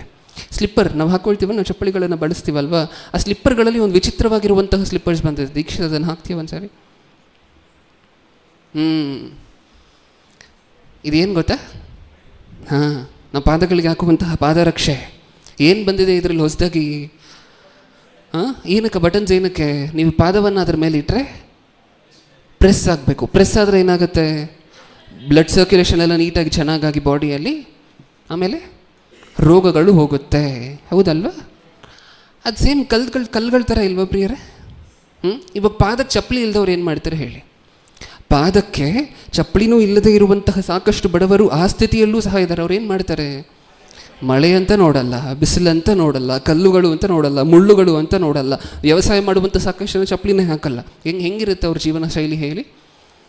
ಹೋಗ್ತಾ ಇರುವಂತಹದ್ದೇ ನಡ್ಕೊಂಡು, ಅದು ಬಿಸಿನೋ ತಣ್ಣಗೋ ಕಲ್ಲಿದೆಯೋ ಮುಳ್ಳಿದೆಯೋ ಯಾವುದನ್ನು ನೋಡಲ್ಲ. ಅವ್ರ ಪಾದಗಳು ಎಷ್ಟೊಂದು ಗಟ್ಟಿಯಾಗಿ ಹೋಗಿರುತ್ತೆ ಗೊತ್ತಾ? ಅದ್ರ ಮೇಲೆಲ್ಲ ಹೋಗಿ ಹೋಗಿ ಹೋಗಿ ಹೋಗಿ ತುಂಬ ಗಟ್ಟಿಯಾಗಿ ಹೋಗಿರುತ್ತೆ ಅವ್ರ ಪಾದ. ನೀವು ಪಿಂತ ಒಂದು ಚುಚ್ಚಿದ್ರೆ ಒಳಗಡೆ ಹೋಗಲ್ಲ, ಅದು ಅಷ್ಟೊಂದು ಗಟ್ಟಿಯಾಗಿರುತ್ತೆ. ಹೌದಾ? ಇದಕ್ಕೆ ಇವರು 1,000 ರೂಪಾಯಿ ಸ್ಪೆಂಡ್ ಮಾಡ್ತಿದ್ದಾರೆ. ಯಾರು? ಶ್ರೀಮಂತರು. ಬಡವರು 1 ರೂಪಾಯಿ ಕೊಟ್ಟು ನಾವು ಇದಕ್ಕೆ ಇಲ್ಲ ಅಲ್ವಾ? ನೇಚರಲ್ಲಿ ದೇವರು ಇಟ್ಟಿರುವಂತಹ ಗಿಫ್ಟ್ ಉಪಯೋಗ ಮಾಡ್ಕೊಳ್ತಿದ್ದೀವ ಇಲ್ವಾ? ಅದಕ್ಕೆ ಸತ್ಯವೇದದಲ್ಲಿ ಹೇಳಿರುವಂತಹದ್ದು ಸಾಕಷ್ಟು ಅನುಕೂಲಗಳನ್ನು ದೇವರು ಕೊಟ್ಟಿದ್ದಾರೆ ಬಡವರಿಗೆ. ಉತ್ತಮವಾಗಿರುವಂಥ ಸ್ಥಿತಿಯಲ್ಲಿ ಇಟ್ಟಿದ್ದಾರೆ ಬಡವರನ್ನು ದೇವರು. ನಾವು ಗುರುತಿಸ್ಬೇಕು. ಇದನ್ನೆಲ್ಲ ನೋಡ್ತಿರ್ಬೇಕಾದ್ರೆ ಅದೇ ಅನ್ನಿಸ್ಬೇಕು ನಮಗೆ. ಇದು ಕಲ್ಲಲ್ಲಿ ಓಡಾಡ್ದಂಗೆ ಅಲ್ವಾ?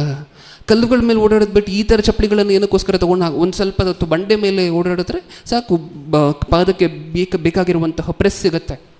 ಹೌದಾ?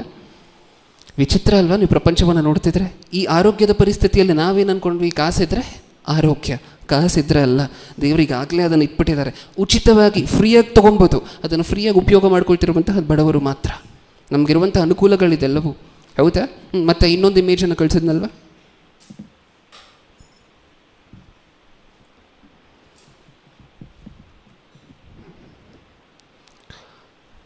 ಮಣ್ಣಿನ ಆಟ, ಮಕ್ಕಳನ್ನು ಬೆಳೆಸುವಂತಹ ವಿಚಾರದಲ್ಲಿ.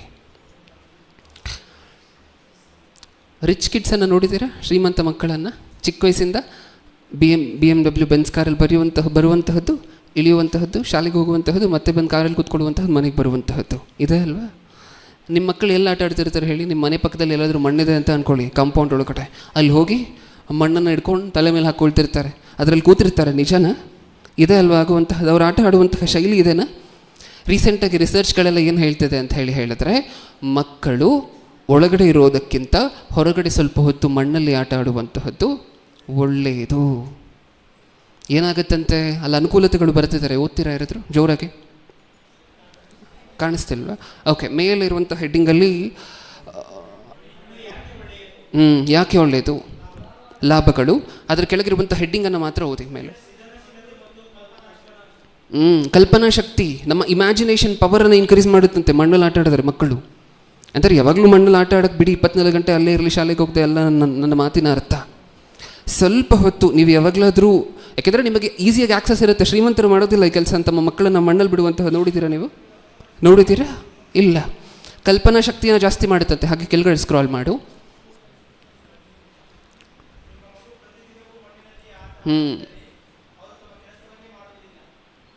ಅದು ಅಲ್ಲಿ ಕೆಳಗಡೆ ಇನ್ನೊಂದು ಇಂಪಾರ್ಟೆಂಟ್ ಪಾಯಿಂಟ್ ಇದೆ. ರೋಗ ನಿರೋಧಕ ಶಕ್ತಿಯನ್ನು ಹೆಚ್ಚಿಸುತ್ತದೆ. ಏನು ಮಾಡುತ್ತೆ? ಇಮ್ಯುನಿಟಿ ಅಂತ ಹೇಳಿ ಕರಿತೀವಿ ರೋಗ ನಿರೋಧಕ ಶಕ್ತಿಗೆ. ಇದನ್ನೇನು ಮಾಡುತ್ತಂತೆ? ಅದು ಇದನ್ನು ತೆಗೆದುಬಿಡು. ಜಾಸ್ತಿ ಮಾಡುತ್ತಂತೆ ರೋಗ ನಿರೋಧಕ ಶಕ್ತಿ ನಮ್ಮ ದೇಹದಲ್ಲಿ. ಈಗಾಗಲೇ ಆಟೋಮ್ಯಾಟಿಕ್ಕಾಗಿ ದೇವರೊಂದು ಶಕ್ತಿಯನ್ನು ಇಟ್ಟಿದ್ದಾರೆ. ಹೊರಗಿನ ಬ್ಯಾಕ್ಟೀರಿಯಾ ಯಾವುದು ಒಳಗಡೆ ಹೋಗಬಾರ್ದು ಅಂದರೆ, ಹೊರಗಿನ ಬ್ಯಾಕ್ಟೀರಿಯಾ ಬಂದಾಗ ಹೊರಗಡೆ ಅದನ್ನು ನಿಮ್ಮ ಒಳಗಿರುವಂತಹ ಶಕ್ತಿ ಅದರ ಜೊತೆ ಹೋರಾಡಿ ಹೊರಗಡೆ ಮತ್ತೆ ಅದನ್ನು ತಳ್ಳಲಿಕ್ಕೆ ಒಳಗಡೆ ಇಮ್ಯುನಿಟಿ ಅನ್ನುವಂತಹದನ್ನು ದೇವರಿಟ್ಟಿದ್ದಾರೆ. ಹೌದಾ? ಮಣ್ಣಲ್ಲಿ ಆಟ ಆಡಿದಾಗ ಮಕ್ಕಳಿಗೆ ಏನು ಜಾಸ್ತಿ ಆಗುತ್ತಂತೆ? ರೋಗ ನಿರೋಧಕ ಶಕ್ತಿ. ಈಸಿಯಾಗಿ ಬರೋದಿಲ್ಲ ಜ್ವರ, ಈಸಿಯಾಗಿ ಬರೋದಿಲ್ಲ ನೆಗಡಿ ಅನ್ನುವಂತಹದ್ದು. ನೀವು ನೋಡಿರುವಂತಹ ವಿಚಾರ ಅಲ್ವಾ? ಕೆಲವರು ಏನಾದರೂ ಸ್ವಲ್ಪ ಡಸ್ಟ್ ಆದರೆ ಸಹ ಆಕ್ಷಿ ಆಗ್ತಿರ್ತಾರೆ, ನೆಗಡಿ, ನೆಕ್ಸ್ಟ್ ದಿನನೇ ಜ್ವರ, ನೆಕ್ಸ್ಟ್ ದಿನ ಹಾಸ್ಪಿಟ್ಲಲ್ಲಿ ಅಡ್ಮಿಟ್ಟು. ಹೌದಾ? ಸ್ವಲ್ಪ ಜನ ಮಣ್ಣಲ್ಲೇ ಕೆಲಸ ಮಾಡ್ತಿರ್ತಾರೆ ಜೀವನ ಪೂರ್ತಿ, ಹಾಸ್ಪಿಟ್ಲ್ ಮುಖನೇ ನೋಡಿರೋದಿಲ್ಲ, ಹಂಗೆ ಜೀವನ ಮಾಡ್ತಿರ್ತಾರೆ. ನೋಡಿದ್ದೀವ ಇದನ್ನು? ಇಲ್ಲಿರುವಂತಹ ರಿಸರ್ಚ್ ಏನು ಹೇಳ್ತಿದೆ ಗೊತ್ತಾ? ಬಡವರಾಗಿರುವಂತಹ ದೇವರು ನಮಗೆ, ಬಡವರ ಪರ ಇರುವಂತಹ ದೇವರು, ಬಡವರ ಪರವಾಗಿ ದೇವರು ಏರ್ಪಾಟು ಮಾಡಿರುವಂತಹ ಉಪಯುಕ್ತಗಳು ಇವೆಲ್ಲವೂ ಸಹ. ಸತ್ಯವೇದ ಅದನ್ನು ಹೇಳ್ತದೆ. ಬಡವರಾಗಿರುವಂತಹ ನಾವು ದೇವರಿಗೆ ಕೃತಜ್ಞತೆ ಹೇಳಬೇಕು, ಸ್ತುತಿಸಬೇಕೇ ಹೊರತು ಯಾವತ್ತೂ ಸಹ ದೇವರನ್ನು ಬೈಬಾರ್ದು. ದೇವರೇ, ನನ್ನ ಜೀವನ ಯಾಕೆ ಹಿಂಗೆ ಮಾಡಿದೆ, ನನ್ನನ್ನು ಏನಕ್ಕೋಸ್ಕರ ಈ ಕುಟುಂಬದಲ್ಲಿ ಹುಟ್ಟಿಸ್ದೆ, ಒಂದು ಬಡ ಕುಟುಂಬದಲ್ಲಿ ಹುಟ್ಟಿಸ್ದೆ. ಯೇಸು ಕ್ರಿಸ್ತರು ಯಾವ ಕುಟುಂಬದಲ್ಲಿ ಆಯ್ಕೆ ಮಾಡಿಕೊಂಡ್ರು? ಯಾವ ಕುಟುಂಬದಲ್ಲಿ ಹುಟ್ಟಲಿಕ್ಕೆ ಆಯ್ಕೆ ಮಾಡಿಕೊಂಡ್ರು? ಬಡ ಕುಟುಂಬದಲ್ಲೇ. ಅವರ ತಾಯಿಗೆ ಪಾಪ ಗಂಡು ಮಗು ಆದರೆ ಇಷ್ಟಕ್ಕೂ ಇಸ್ರಾಯೇಲಿಯರ ಆಚಾರ ಪ್ರಕಾರ ಕುರಿಯನ್ನು ತಂದು ಸಮರ್ಪಿಸಬೇಕು. ಕುರಿಯನ್ನು ತಂದು ಸಮರ್ಪಿಸ್ಲಿಕ್ಕಾಗದೆ ಬೆಳವಕ್ಕಿಗಳನ್ನು ತೊಗೊಂಡ್ಬರ್ತಾರೆ, ಪಾರಿವಾಳಗಳನ್ನು ತೊಗೊಂಡ್ಬರ್ತಾರೆ ಸಮರ್ಪಿಸ್ಲಿಕ್ಕೆ ಆಲಯಕ್ಕೆ. ಅಂಥ ಬಡ ಕುಟುಂಬದಲ್ಲಿ ಹುಟ್ಟಿದಂಥವರೇ ಯೇಸು ಕ್ರಿಸ್ತರು. ಇಡೀ ಪ್ರಪಂಚವನ್ನು ರಕ್ಷಿಸಿದ್ರ, ತನ್ನನ್ನು ನಂಬಿರುವಂತಹ ಎಲ್ಲರನ್ನು ರಕ್ಷಿಸಿದ್ರ? ಹೌದು. ಇವಾಗ ನೀವು ಯೋಚನೆ ಮಾಡಿ ನೋಡಿ, ಬಡವರಾಗಿ ನಾವು ಹುಟ್ಟಿದ್ದೀವಿ ಅಂತ ಹೇಳಿದ್ರೆ ತುಂಬ ದೊಡ್ಡ ಅನುಕೂಲತೆಯಲ್ಲಿದ್ದೀವಿ. ನಿಜನಾ? ಶ್ರೇಷ್ಠವಾಗಿರುವಂತಹ ಭಾಗ್ಯದಲ್ಲಿದ್ದೇವೆ. ಸಹಾಯ ಮಾಡುವಂಥವ್ರು ನಾವೇ, ಶ್ರೀಮಂತರಲ್ಲ. ಒಬ್ಬ ಬಡವನೇ ಸಹಾಯ ಮಾಡುವಂತಹದ್ದು. ಒಬ್ಬ ಬಡವ ಬಿದ್ದಾಗ ಕೈ ಹಿಡ್ಕೊಂಡು ಎತ್ತುವಂತಹದ್ದು ಇನ್ನೊಬ್ಬ ಬಡವನೇ. ಇದಕ್ಕೆಲ್ಲ ಯಾರು ಪ್ರತಿಫಲ ಕೊಡ್ತಾರೆ? ನೀವು ಈ ಭೂಮಿಯ ಮೇಲೆ ಮಾಡ್ತಿರುವಂತಹ ಸಹಾಯಕ್ಕೆಲ್ಲ ಯಾರು ಪ್ರತಿಫಲ ಕೊಡ್ತಾರೆ? ದೇವರು. ನಾನು ಆಗಲೂ ಹೇಳಿದೆ ನಿಮಗೆ, ನೀವು ಎಷ್ಟು ಬೇಕಾದರೂ ಕೇಳಿ ದೇವರ ಹತ್ರ, ಅದು ನಿಮಗೆ ಬಿಟ್ಟಿತ್ತು. ನೀವು ಸಹಾಯ ಮಾಡಿದ್ದೀನಿ ತಂದೆ, ನನಗಿಷ್ಟು ಬೇಕು ಅಂತೇನು ಅಷ್ಟು ಕೊಡ್ತಾರೆ ಪರಲೋಕದಲ್ಲಿ ನಮಗೆ. ಯಾಕೆಂದರೆ ನೀವು ದೇವ್ರು ಹೇಳಿದರೆ ನಿಮಗೆ ಓಪನ್ ಆಗಿ, ನೀವು ಅವ್ರಿಗೆ ಸಹಾಯ ಮಾಡಿದ್ರೆ ನೀವು ನನಗೆ ಸಾಲ ಕೊಟ್ಟಂಗೆ. ಇನ್ನೊಂದು ವಚನವನ್ನು ನೋಡೋಣ ಸತ್ಯವೇದದಲ್ಲಿ. ತಿಮೋತಿಯನಿಗೆ ಬರೆದ ಮೊದಲನೇ ಪತ್ರಿಕೆ,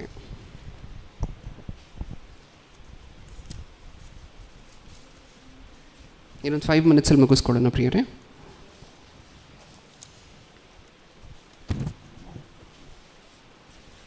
ಆರನೇ ಅಧ್ಯಾಯ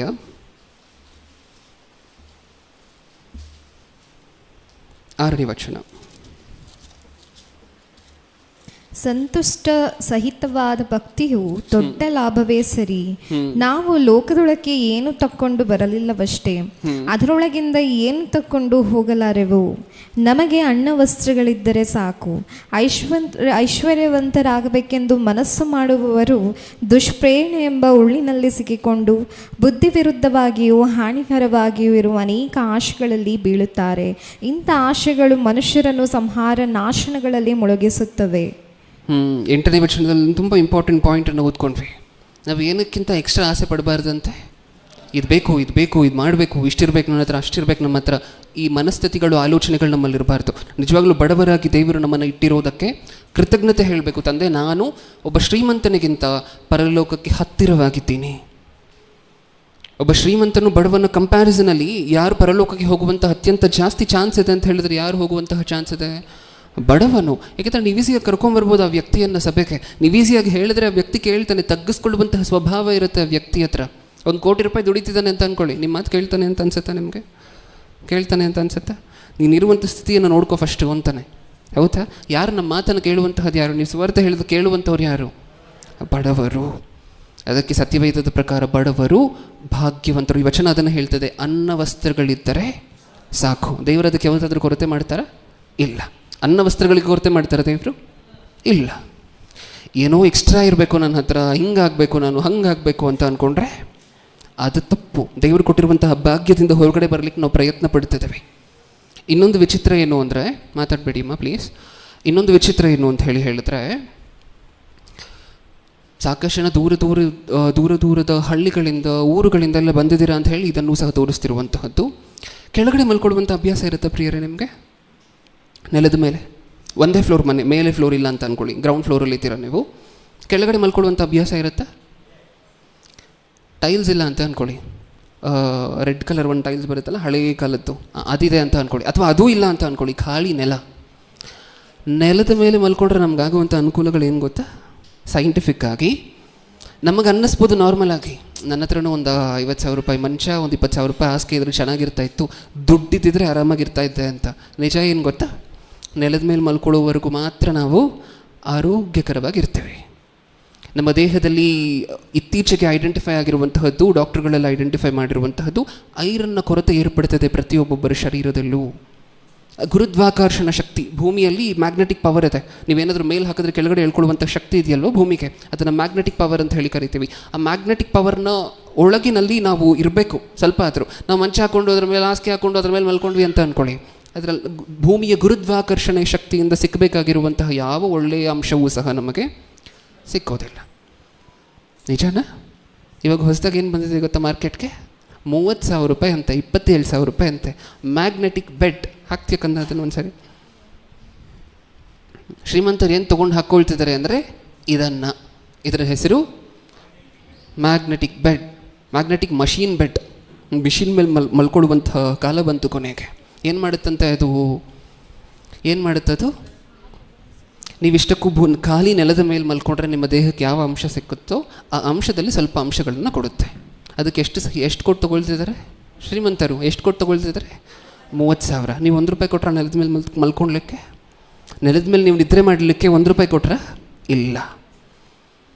ದೇವರು ಬಡವರಿಗೆ ಮಾಡ್ತಿರುವಂಥ ಅನುಕೂಲತೆಗಳು ಇವೆಲ್ಲವೂ ಸಹ ನಾವು ಸತ್ಯವೇದದಲ್ಲಿ ನೋಡ್ತಿರುವಂತಹದ್ದು ಇವಾಗಲೇ. ಹೌದಾ? ಸಾಕಷ್ಟು ಜನ ಗುಡಿಸಲಲ್ಲಿರುವ ತೆಗೆದುಬಿಡು ದೀಕ್ಷೆ. ಸಾಕಷ್ಟು ಜನ ಈಗಿನ ಕಾಲದಲ್ಲೂ ಸಹ ಗುಡಿಸಲು ಅಥವಾ ಸ್ವಲ್ಪ ಕಚ್ಚಾ ಹೌಸ್ ಅಂತ ಹೇಳಿ ಕರಿತೀವಿ. ಪಕ್ಕಾ ಹೌಸ್ ಅಂದರೆ ಈ ಥರ ಗೋಡೆಗಳಿಂದ ಕಟ್ಟಿರುವಂತಹದ್ದು.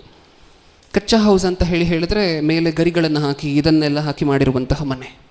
ಈ ರೀತಿಯಾಗಿರುವಂತಹ ಗರಿಗಳನ್ನೆಲ್ಲ ಹಾಕ್ಕೊಂಡು ಒಂದು ರೀತಿಯಾಗಿ ಗುಡಿಸಲಿನಲ್ಲಿ ಈ ಕಾಲದಲ್ಲೂ ಸಹ ಸಾಕಷ್ಟು ಜನ ವಾಸ ಮಾಡ್ತಿದ್ದಾರೆ. ಅವ್ರೇನು ಅನ್ಕೋಬೇಕು ಗೊತ್ತಾ? ಹೊರಗಡೆ ಟೆಂಪ್ರೇಚರ್ ಈ ಬೇಸಿಗೆ ಕಾಲದಲ್ಲಿ ಟೆಂಪ್ರೇಚರ್ 45, 40, 35 ಎಲ್ಲ ಹೋಗ್ತಿದೆ. ಇರಲಿಕ್ಕೆ ಆಗ್ತಿಲ್ಲ ಶೆಕೆಗೆ. ನಿಜನಾ? ಅವ್ರು ಗುಡಿಸ್ಲಿಗೆ ಒಂದ್ಸರಿ ಹೋಗಿ ನೋಡಿ ಪ್ರಿಯರೇ. ಈ ಬೇಸಿಗೆ ಕಾಲದಲ್ಲೂ ಅವರು ಗುಡಿಸಲೊಳಗಡೆ ಒಂದ್ಸರಿ ಹೋಗಿ ನೋಡಿ ಹೆಂಗಿರುತ್ತೆ ಗೊತ್ತಾ? ಎ ಸಿ ಇಲ್ಲ, ಎಲೆಕ್ಟ್ರಿಸಿಟಿನೂ ಇಲ್ಲ ಎ ಸಿ ಆನ್ ಮಾಡಲಿಕ್ಕೆ. ಎಲೆಕ್ಟ್ರಿಸಿಟಿ ಇದ್ರೂ ಎ ಸಿನೂ ಇಲ್ಲ ಆನ್ ಮಾಡಲಿಕ್ಕೆ. ಆದರೆ ಹೆಂಗಿರುತ್ತೆ ಗೊತ್ತಾ ಗುಡಿಸಲೊಳಗಡೆ? ತಂಪಾಗಿ. ಅಟ್ಲೀಸ್ಟ್ ನೀವು ಎ ಸಿಯಲ್ಲಿ ಉಸಿರಾಡಿದ್ರೆ ನಿಮ್ಮ ಆರೋಗ್ಯಕ್ಕೆ ಹಾನಿ ಆದರೂ ಆಗ್ಬೋದು. ಅವ್ರಿಗೆ ಕೊಟ್ಟಿರುವಂತಹ ಭಾಗ್ಯ ಏನು ಗೊತ್ತಾ ದೇವರು? ತಂಪಾಗಿ. ಬೇಸಿಗೆ ಕಾಲದಲ್ಲಿ ನೀವು ಗುಡಿಸ್ಲಿಗೆ ಹೋದರೆ ಒಳಗಡೆ ತಂಪಾಗಿರುತ್ತೆ. ಅದೇ ಚಳಿಗಾಲದಲ್ಲಿ ಹೋದ್ರಿ ಅಂತ ಅಂದ್ಕೊಳ್ಳಿ, ಬೆಚ್ಚಗಿರುತ್ತೆ. ಅವ್ರೇನು ಚೇಂಜ್ ಮಾಡ್ತಿಲ್ಲ, ಎಕ್ವಿಪ್ಮೆಂಟ್ಗಳನ್ನು ಕಮ್ಮಿ ಖರ್ಚು ಮಾಡಿ ಒಂದು ಗುಡಿಸಲು ಹಾಕ್ಕೊಂಡಿದ್ದಾರೆ ಅಷ್ಟೇ. ದೇವರು ಅದರಲ್ಲಿ ಅವರನ್ನು ಆಶೀರ್ವದಿಸ್ತಿರುವಂತಹ ರೀತಿಯನ್ನು ಒಂದು ಸಾರಿ ನೋಡಿ. ಹೀಗೆ ದೇವರು ಮಾಡಿರುವಂತಹ ಕಾರ್ಯಗಳನ್ನೆಲ್ಲ ನೋಡಿದ್ರೆ ಪ್ರತಿಯೊಂದು ಕಾರ್ಯವೂ ಸಹ ಆಶೀರ್ವಾದನೇ. ಇದೆಲ್ಲ ಆಶೀರ್ವಾದ ಅಲ್ವಾ? ದೇವರು ಮಾಡ್ತಿರುವಂತಹ ಒಂದೊಂದು ಮೇಲೂ ನಮ್ಮ ಊಟದ ವಿಚಾರದಲ್ಲಿ, ನಮ್ಮ ಆರೋಗ್ಯದ ವಿಚಾರದಲ್ಲಿ, ನಮ್ಮ ಆಯುಷ್ಕಾಲದ ವಿಚಾರದಲ್ಲಿ, ಪ್ರತಿಯೊಂದರಲ್ಲೂ ಸಹ ಬಡವರು ಮೇಲೆ ಹೋಗ್ತಿದ್ದಾರೆ. ದೇವರ ವಿಚಾರದಲ್ಲಿ, ಆತ್ಮಕ್ಕೆ ಸಂಬಂಧಪಟ್ಟಿರುವಂತಹ ವಿಚಾರದಲ್ಲೂ ಅಷ್ಟೇ ಮೇಲ್ಮೇಲೆ ಹೋಗ್ತಿರುವಂತಹದ್ದು ಯಾರು? ಬಡವರು. ಆದರೆ ನಾವೇನು ಅಂದ್ಕೊಳ್ತೀವಿ ಗೊತ್ತಾ? ಅನ್ಫಾರ್ಚುನೇಟ್ಲಿ ಅವ್ರ ಕಾರಲ್ಲಿ ಬರುವಂತಹದ್ದು ನೋಡಿ, ನನಗೂ ಆ ಥರ ಒಂದು ಇದ್ದಿದ್ರೆ ಎಷ್ಟು ಚೆನ್ನಾಗಿರ್ತಾ ಇತ್ತು. ಆ ಥರದ್ದೊಂದು ಕಾರ್ ಕೊಟ್ಬಿಟ್ಟು ದೇವರು ಇನ್ನೊಂದು ದೊಡ್ಡ ರೋಗ ತಂದರೆ ಓಕೆನಾ? ಬೇಡ ಅಲ್ವಾ? ದೇವರು ಕೊಟ್ಟಿದ್ದಾರೆ. ನಾವು ಇದೆಲ್ಲದರ ನಿಮಿತ್ತ ದೇವರಿಗೆ ಕೃತಜ್ಞತೆ ಹೇಳಬೇಕು ಅಂತ ಹೇಳಿದ್ರೆ ಫಸ್ಟ್ ಆಫ್ ಆಲ್ ಅಕ್ನಾಲೆಜ್ ಮಾಡಬೇಕು. ಏನಂತ? ಹೌದು ತಂದೆ, ನೀನು ನನ್ನ ಬಡ ಕುಟುಂಬದಲ್ಲಿ ಹುಟ್ಟಿಸಿದ್ಯಾ, ಬಡವನಾಗಿ ಹುಟ್ಟಿಸಿದ್ಯಾ, ಈ ಲೋಕಕ್ಕೆ ಸಂಬಂಧಪಟ್ಟಂತೆ ನಿನಗೆ, ಅದಕ್ಕೋಸ್ಕರ ಕೃತಜ್ಞತೆ. ಅವಾಗ ನಿಮ್ಮನ್ನು ನೋಡ್ತಿರುವಂತಹ ನಿಮ್ಮ ತಂದೆ ಏನು ಮಾಡ್ತಾರೆ? ಸಂತೋಷ ಪಡ್ತಾರೆ, ಖುಷಿ ಪಡ್ತಾರೆ. ನಾನು ಯಾವ ಸ್ಥಿತಿಯಲ್ಲಿದ್ದೀನೋ ಆ ಸ್ಥಿತಿಯಲ್ಲಿ ನನ್ನ ಮಗ ನನ್ನನ್ನು ಸ್ತುತಿಸ್ತಿದ್ದಾನೆ, ಆರಾಧಿಸ್ತಿದ್ದಾನೆ. ಇದು ಬೇಕು ಅದು ಬೇಕು ಅನ್ನುವಂತಹ ಆಲೋಚನೆಗಳಿಲ್ಲ ಅವನ ಮನಸ್ಸಿನಲ್ಲಿ. ನಾನು ಶ್ರೀಮಂತನಾಗಬೇಕು, ನನಗೆ ದೇವರು ಏನೂ ಕೊಟ್ಟಿಲ್ವೇ ಅನ್ನುವಂಥ ಆಲೋಚನೆಗಳಿಲ್ಲ. ಹಿಂಗೆ ಯೋಚನೆ ಮಾಡ್ಲಿಕ್ಕೆ ಶುರು ಮಾಡಿದ್ರು ಅಂತ ಅಂದ್ಕೊಳ್ಳಿ ಪ್ರಪಂಚದಲ್ಲಿರುವಂತಹ ಜನ. ಆ 70% ಜನ ದೇವರನ್ನು ಬೈತಿದ್ರಲ್ವ, ಏನಕ್ಕೆ? ಕಾಸು ಕೊಟ್ಟಿಲ್ಲ ಅಂತ, ಹಣವಂತರ ಕುಟುಂಬದಲ್ಲಿ ಹುಟ್ಟಿಸಿಲ್ಲ ಅಂತ ಹೇಳಿ. ಅವರಲ್ಲಿ ಯಾರೂ ಸಹ ಭೂಮಿ ಮೇಲೆ ಇರೋದಿಲ್ಲ. ಎಲ್ಲರೂ ಒಂದು ವೇಳೆ ಈ ಥರ ಯೋಚನೆ ಮಾಡಲಿಕ್ಕೆ ಶುರು ಮಾಡಿದ್ರೆ ಅವರೂ ಸಹ ಬದಲಾಗಿ ಎಲ್ಲರೂ ದೇವರನ್ನು ಆರಾಧಿಸುವಂಥವರೇ ಆಗಿರ್ತಾರೆ ಅವಾಗ. ಅದಕ್ಕೆ ನಾವು ಏನು ಅರ್ಥ ಮಾಡ್ಕೋಬೇಕು? ಫಸ್ಟು ಬಡವರು ಭಾಗ್ಯವಂತರು, ಆ ಭಾಗ್ಯವನ್ನು ದೇವರು ನಮಗೆ ಕೊಟ್ಟಿದ್ದಾರೆ. ಅನ್ನ ವಸ್ತ್ರಗಳಿಗೆ ಯಾವತ್ತೂ ಸಹ ಕೊರತೆ ಮಾಡೋದಿಲ್ಲ. ಇನ್ನು ಉಳಿದಿರುವಂತಹ ವಿಚಾರದ ಮೇಲೆ ಆಸೆ ಬೇಡ. ದೇವರ ಚಿತ್ತ ಇರಬೇಕಾದ್ರೆ ದೇವರ ಚಿತ್ತಾನುಸಾರವಾಗಿ ನಮ್ಮೆಲ್ಲರಿಗೂ ದೇವರು ಕೊಡ್ತಾರೆ. ಓಕೆ, ಇದು ನಮ್ಗೆ ಅರ್ಥ ಆಯಿತಾ? ಇನ್ನು ಮುಂದೆ ಸ್ತೋತ್ರ ಮಾಡ್ತೀವಿ ದೇವರಿಗೆ. ಬಡ ಕುಟುಂಬದಲ್ಲಿ ನಮ್ಮನ್ನು ಹುಟ್ಟಿಸಿರೋದಕ್ಕೆ, ಬಡವರಾಗಿ ನಮ್ಮನ್ನು ಇಟ್ಟಿರೋದಕ್ಕೆ, ಅದೊಂದೇ ಕಾರಣಕ್ಕೆ ಇವತ್ತು ಇಲ್ಲಿ ಕೂತಿದ್ದೀವಿ ನಾವು. ನಮ್ಮನ್ನು ಬಡ ಕುಟುಂಬದಲ್ಲಿ ದೇವರು ಹುಟ್ಟಿಸಿರೋದಕ್ಕೆ, ಶ್ರೀಮಂತರ ಕುಟುಂಬದಲ್ಲಿ ನಿಮ್ಮನ್ನು ಯಾವುದೋ ಒಂದು ತುಂಬ ದೊಡ್ಡ ಅದಾನಿ ಕುಟುಂಬದಲ್ಲೋ ಅಂಬಾನಿ ಕುಟುಂಬದಲ್ಲೋ ಹುಟ್ಟಿಸಿದ್ರಿ ಅಂತ ಅಂದ್ಕೊಳ್ಳಿ. ಇರ್ತಿದ್ರೆ ನೀವು ಇಲ್ಲಿ ಇವತ್ತು? ಇರ್ತಿದ್ರೆ ಯಾವ ಬಾರಲ್ಲೋ, ಯಾವ ಪಬ್ಬಲ್ಲೋ, ಯಾವ ಕ್ಲಬ್ಬಲ್ಲೋ ಇರಬೇಕಿತ್ತು. ಹೌದಾ ಇಲ್ವಾ? ಇವತ್ತು ಈ ಉತ್ತಮವಾಗಿರುವಂತಹ ಭಾಗ್ಯ ನಮಗೆ ಸಿಕ್ಕಿದೆ ಅಂತ ಹೇಳಿದ್ರೆ, ಇನ್ನೊಬ್ಬರ ಮಾತಿಗೆ ಗೌರವ ಕೊಟ್ಟು ಕಿವಿ ಕೊಟ್ಟು ಅವ್ರು ಹೇಳಿರುವಂಥ ಸುವಾರ್ತೆಯನ್ನು ಅಕ್ಸೆಪ್ಟ್ ಮಾಡ್ತೀವಿ ಅಂತ ಹೇಳಿದ್ರೆ ನಾವು ಬಡವರಾಗಿರೋದಕ್ಕೆ. ಶ್ರೀಮಂತರ ಬಗ್ಗೆ ಸತ್ಯವೇದ ಏನು ಹೇಳುತ್ತೆ ಗೊತ್ತಾ? ಏನು ಹೇಳುತ್ತೆ ವಿಚಾರ? ನಾವೀಗಾಗಲೇ ಓದ್ಕೊಂಡಲ್ವ, ಒಬ್ಬ ಧನವಂತನು ಪರಲೋಕವನ್ನು ಪ್ರವೇಶಿಸುವಂತಹದ್ದು ಎಷ್ಟೋ ಕಷ್ಟ, ಸೂಜಿಯ ಕಣ್ಣಲ್ಲಿ ಒಂಟೆ ಬೇಕಾದರೂ ಹೋಗ್ಬೋದು. ಆದರೆ ಅದಕ್ಕಿಂತ ಕಷ್ಟವಾಗಿರುವಂಥ ವಿಚಾರ ಯಾವುದು? ಐಶ್ವರ್ಯವಂತನು ಪರಲೋಕಕ್ಕೆ ಹೋಗುವಂತಹದ್ದು.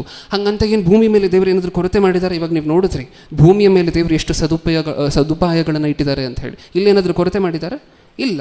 ಅವ್ರಿಗಿರುವಂತಹ ತೃಪ್ತಿ, ಅವ್ರಿಗಿರುವುದಕ್ಕಿಂತ ಜಾಸ್ತಿ ತೃಪ್ತಿ ನಮಗೆ ಕೊಟ್ಟಿದ್ದಾರೆ ದೇವರು. ಬಡವರಿಗೆ ಅವ್ರಿಗಿರುವಂತಹ ಸಂತೋಷಕ್ಕಿಂತ ಜಾಸ್ತಿ ಸಂತೋಷ ನಮಗೆ ಕೊಟ್ಟಿದ್ದಾರೆ. ಅವ್ರ ಮಕ್ಕಳ ಮುಖವನ್ನು ನೋಡಿ ಎಷ್ಟು ದಿನ ಆಗಿರುತ್ತೆ ಗೊತ್ತಾ? ನೀವು ಒಂದ್ಸರಿ ನೋಡಿ ಶ್ರೀಮಂತರ ಮನೆಯಲ್ಲಿ ಎಷ್ಟು ಬ್ಯುಸಿ ಅಂದರೆ, ಬಿಸ್ನೆಸ್ ಮೀಟಿಂಗ್ಗಳಲ್ಲಿ, ಆ ಮೀಟಿಂಗ್ಗಳಲ್ಲಿ, ಬಿಸ್ನೆಸ್ ಟ್ರಿಪ್ಗಳಲ್ಲಿ, ಇಂಟರ್ನ್ಯಾಷನಲ್ ಟ್ರಿಪ್ಗಳಲ್ಲಿ ಮಕ್ಕಳ ಮುಖ ನೋಡಿ 1 ವಾರ 2 ವಾರ ಆಗೋಗಿರುತ್ತೆ.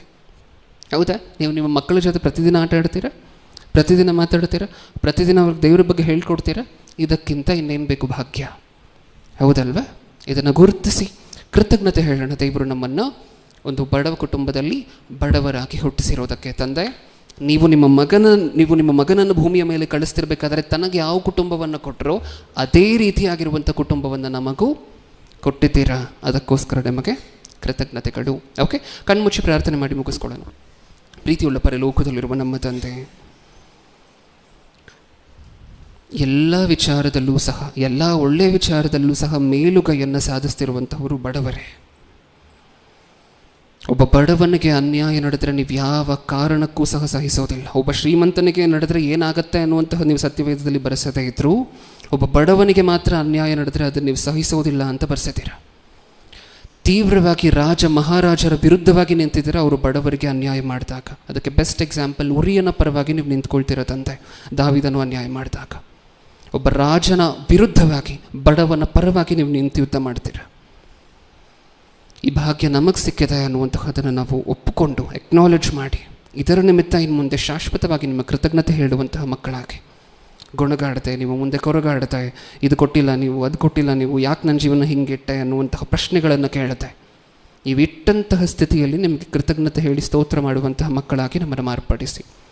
ಕಾರ್ಯಕ್ರಮವನ್ನು ಇಲ್ಲಿಯವರೆಗೂ ನಡೆಸಿರುವಂತಹ ವಿಧಾನದ ನಿಮಿತ್ತ ಇನ್ನೊಂದು ಸಾರಿ ಕೃತಜ್ಞತೆ ಹೇಳ್ತಾ, 2ನೇ ಸಂದೇಶಕ್ಕೆ ಸಿದ್ಧವಾಗಿರುವಂತಹ ನಿಮ್ಮ ಮಗನ ಜೊತೆ ನೀವಿದ್ದು ಕೇಳುವಂತಹ ನಮ್ಮಲ್ಲೂ ಅದನ್ನು ಅರ್ಥ ಮಾಡಿಕೊಳ್ಳುವಂತಹ ವಿವೇಕವನ್ನು ಒದಗಿಸಿ ಅನ್ನುವಂತಹ ಬೇಡಿಕೆ ನಿಮ್ಮ ಮುಂದೆ ಇಡ್ತಾ, ನನ್ನ ಪ್ರಾರ್ಥನೆ ಯೇಸು ಕ್ರಿಸ್ತರ ನಾಮದಲ್ಲಿ ಸಮರ್ಪಿಸಿ ಬೇಡಿಕೊಳ್ಳುತ್ತಿದ್ದೇನೆ ಪರಲೋಕದಲ್ಲಿರುವ ನಮ್ಮ ತಂದೆಯೇ. ಆಮೆನ್. ವಂದನೆಗಳು ಪ್ರಿಯರು.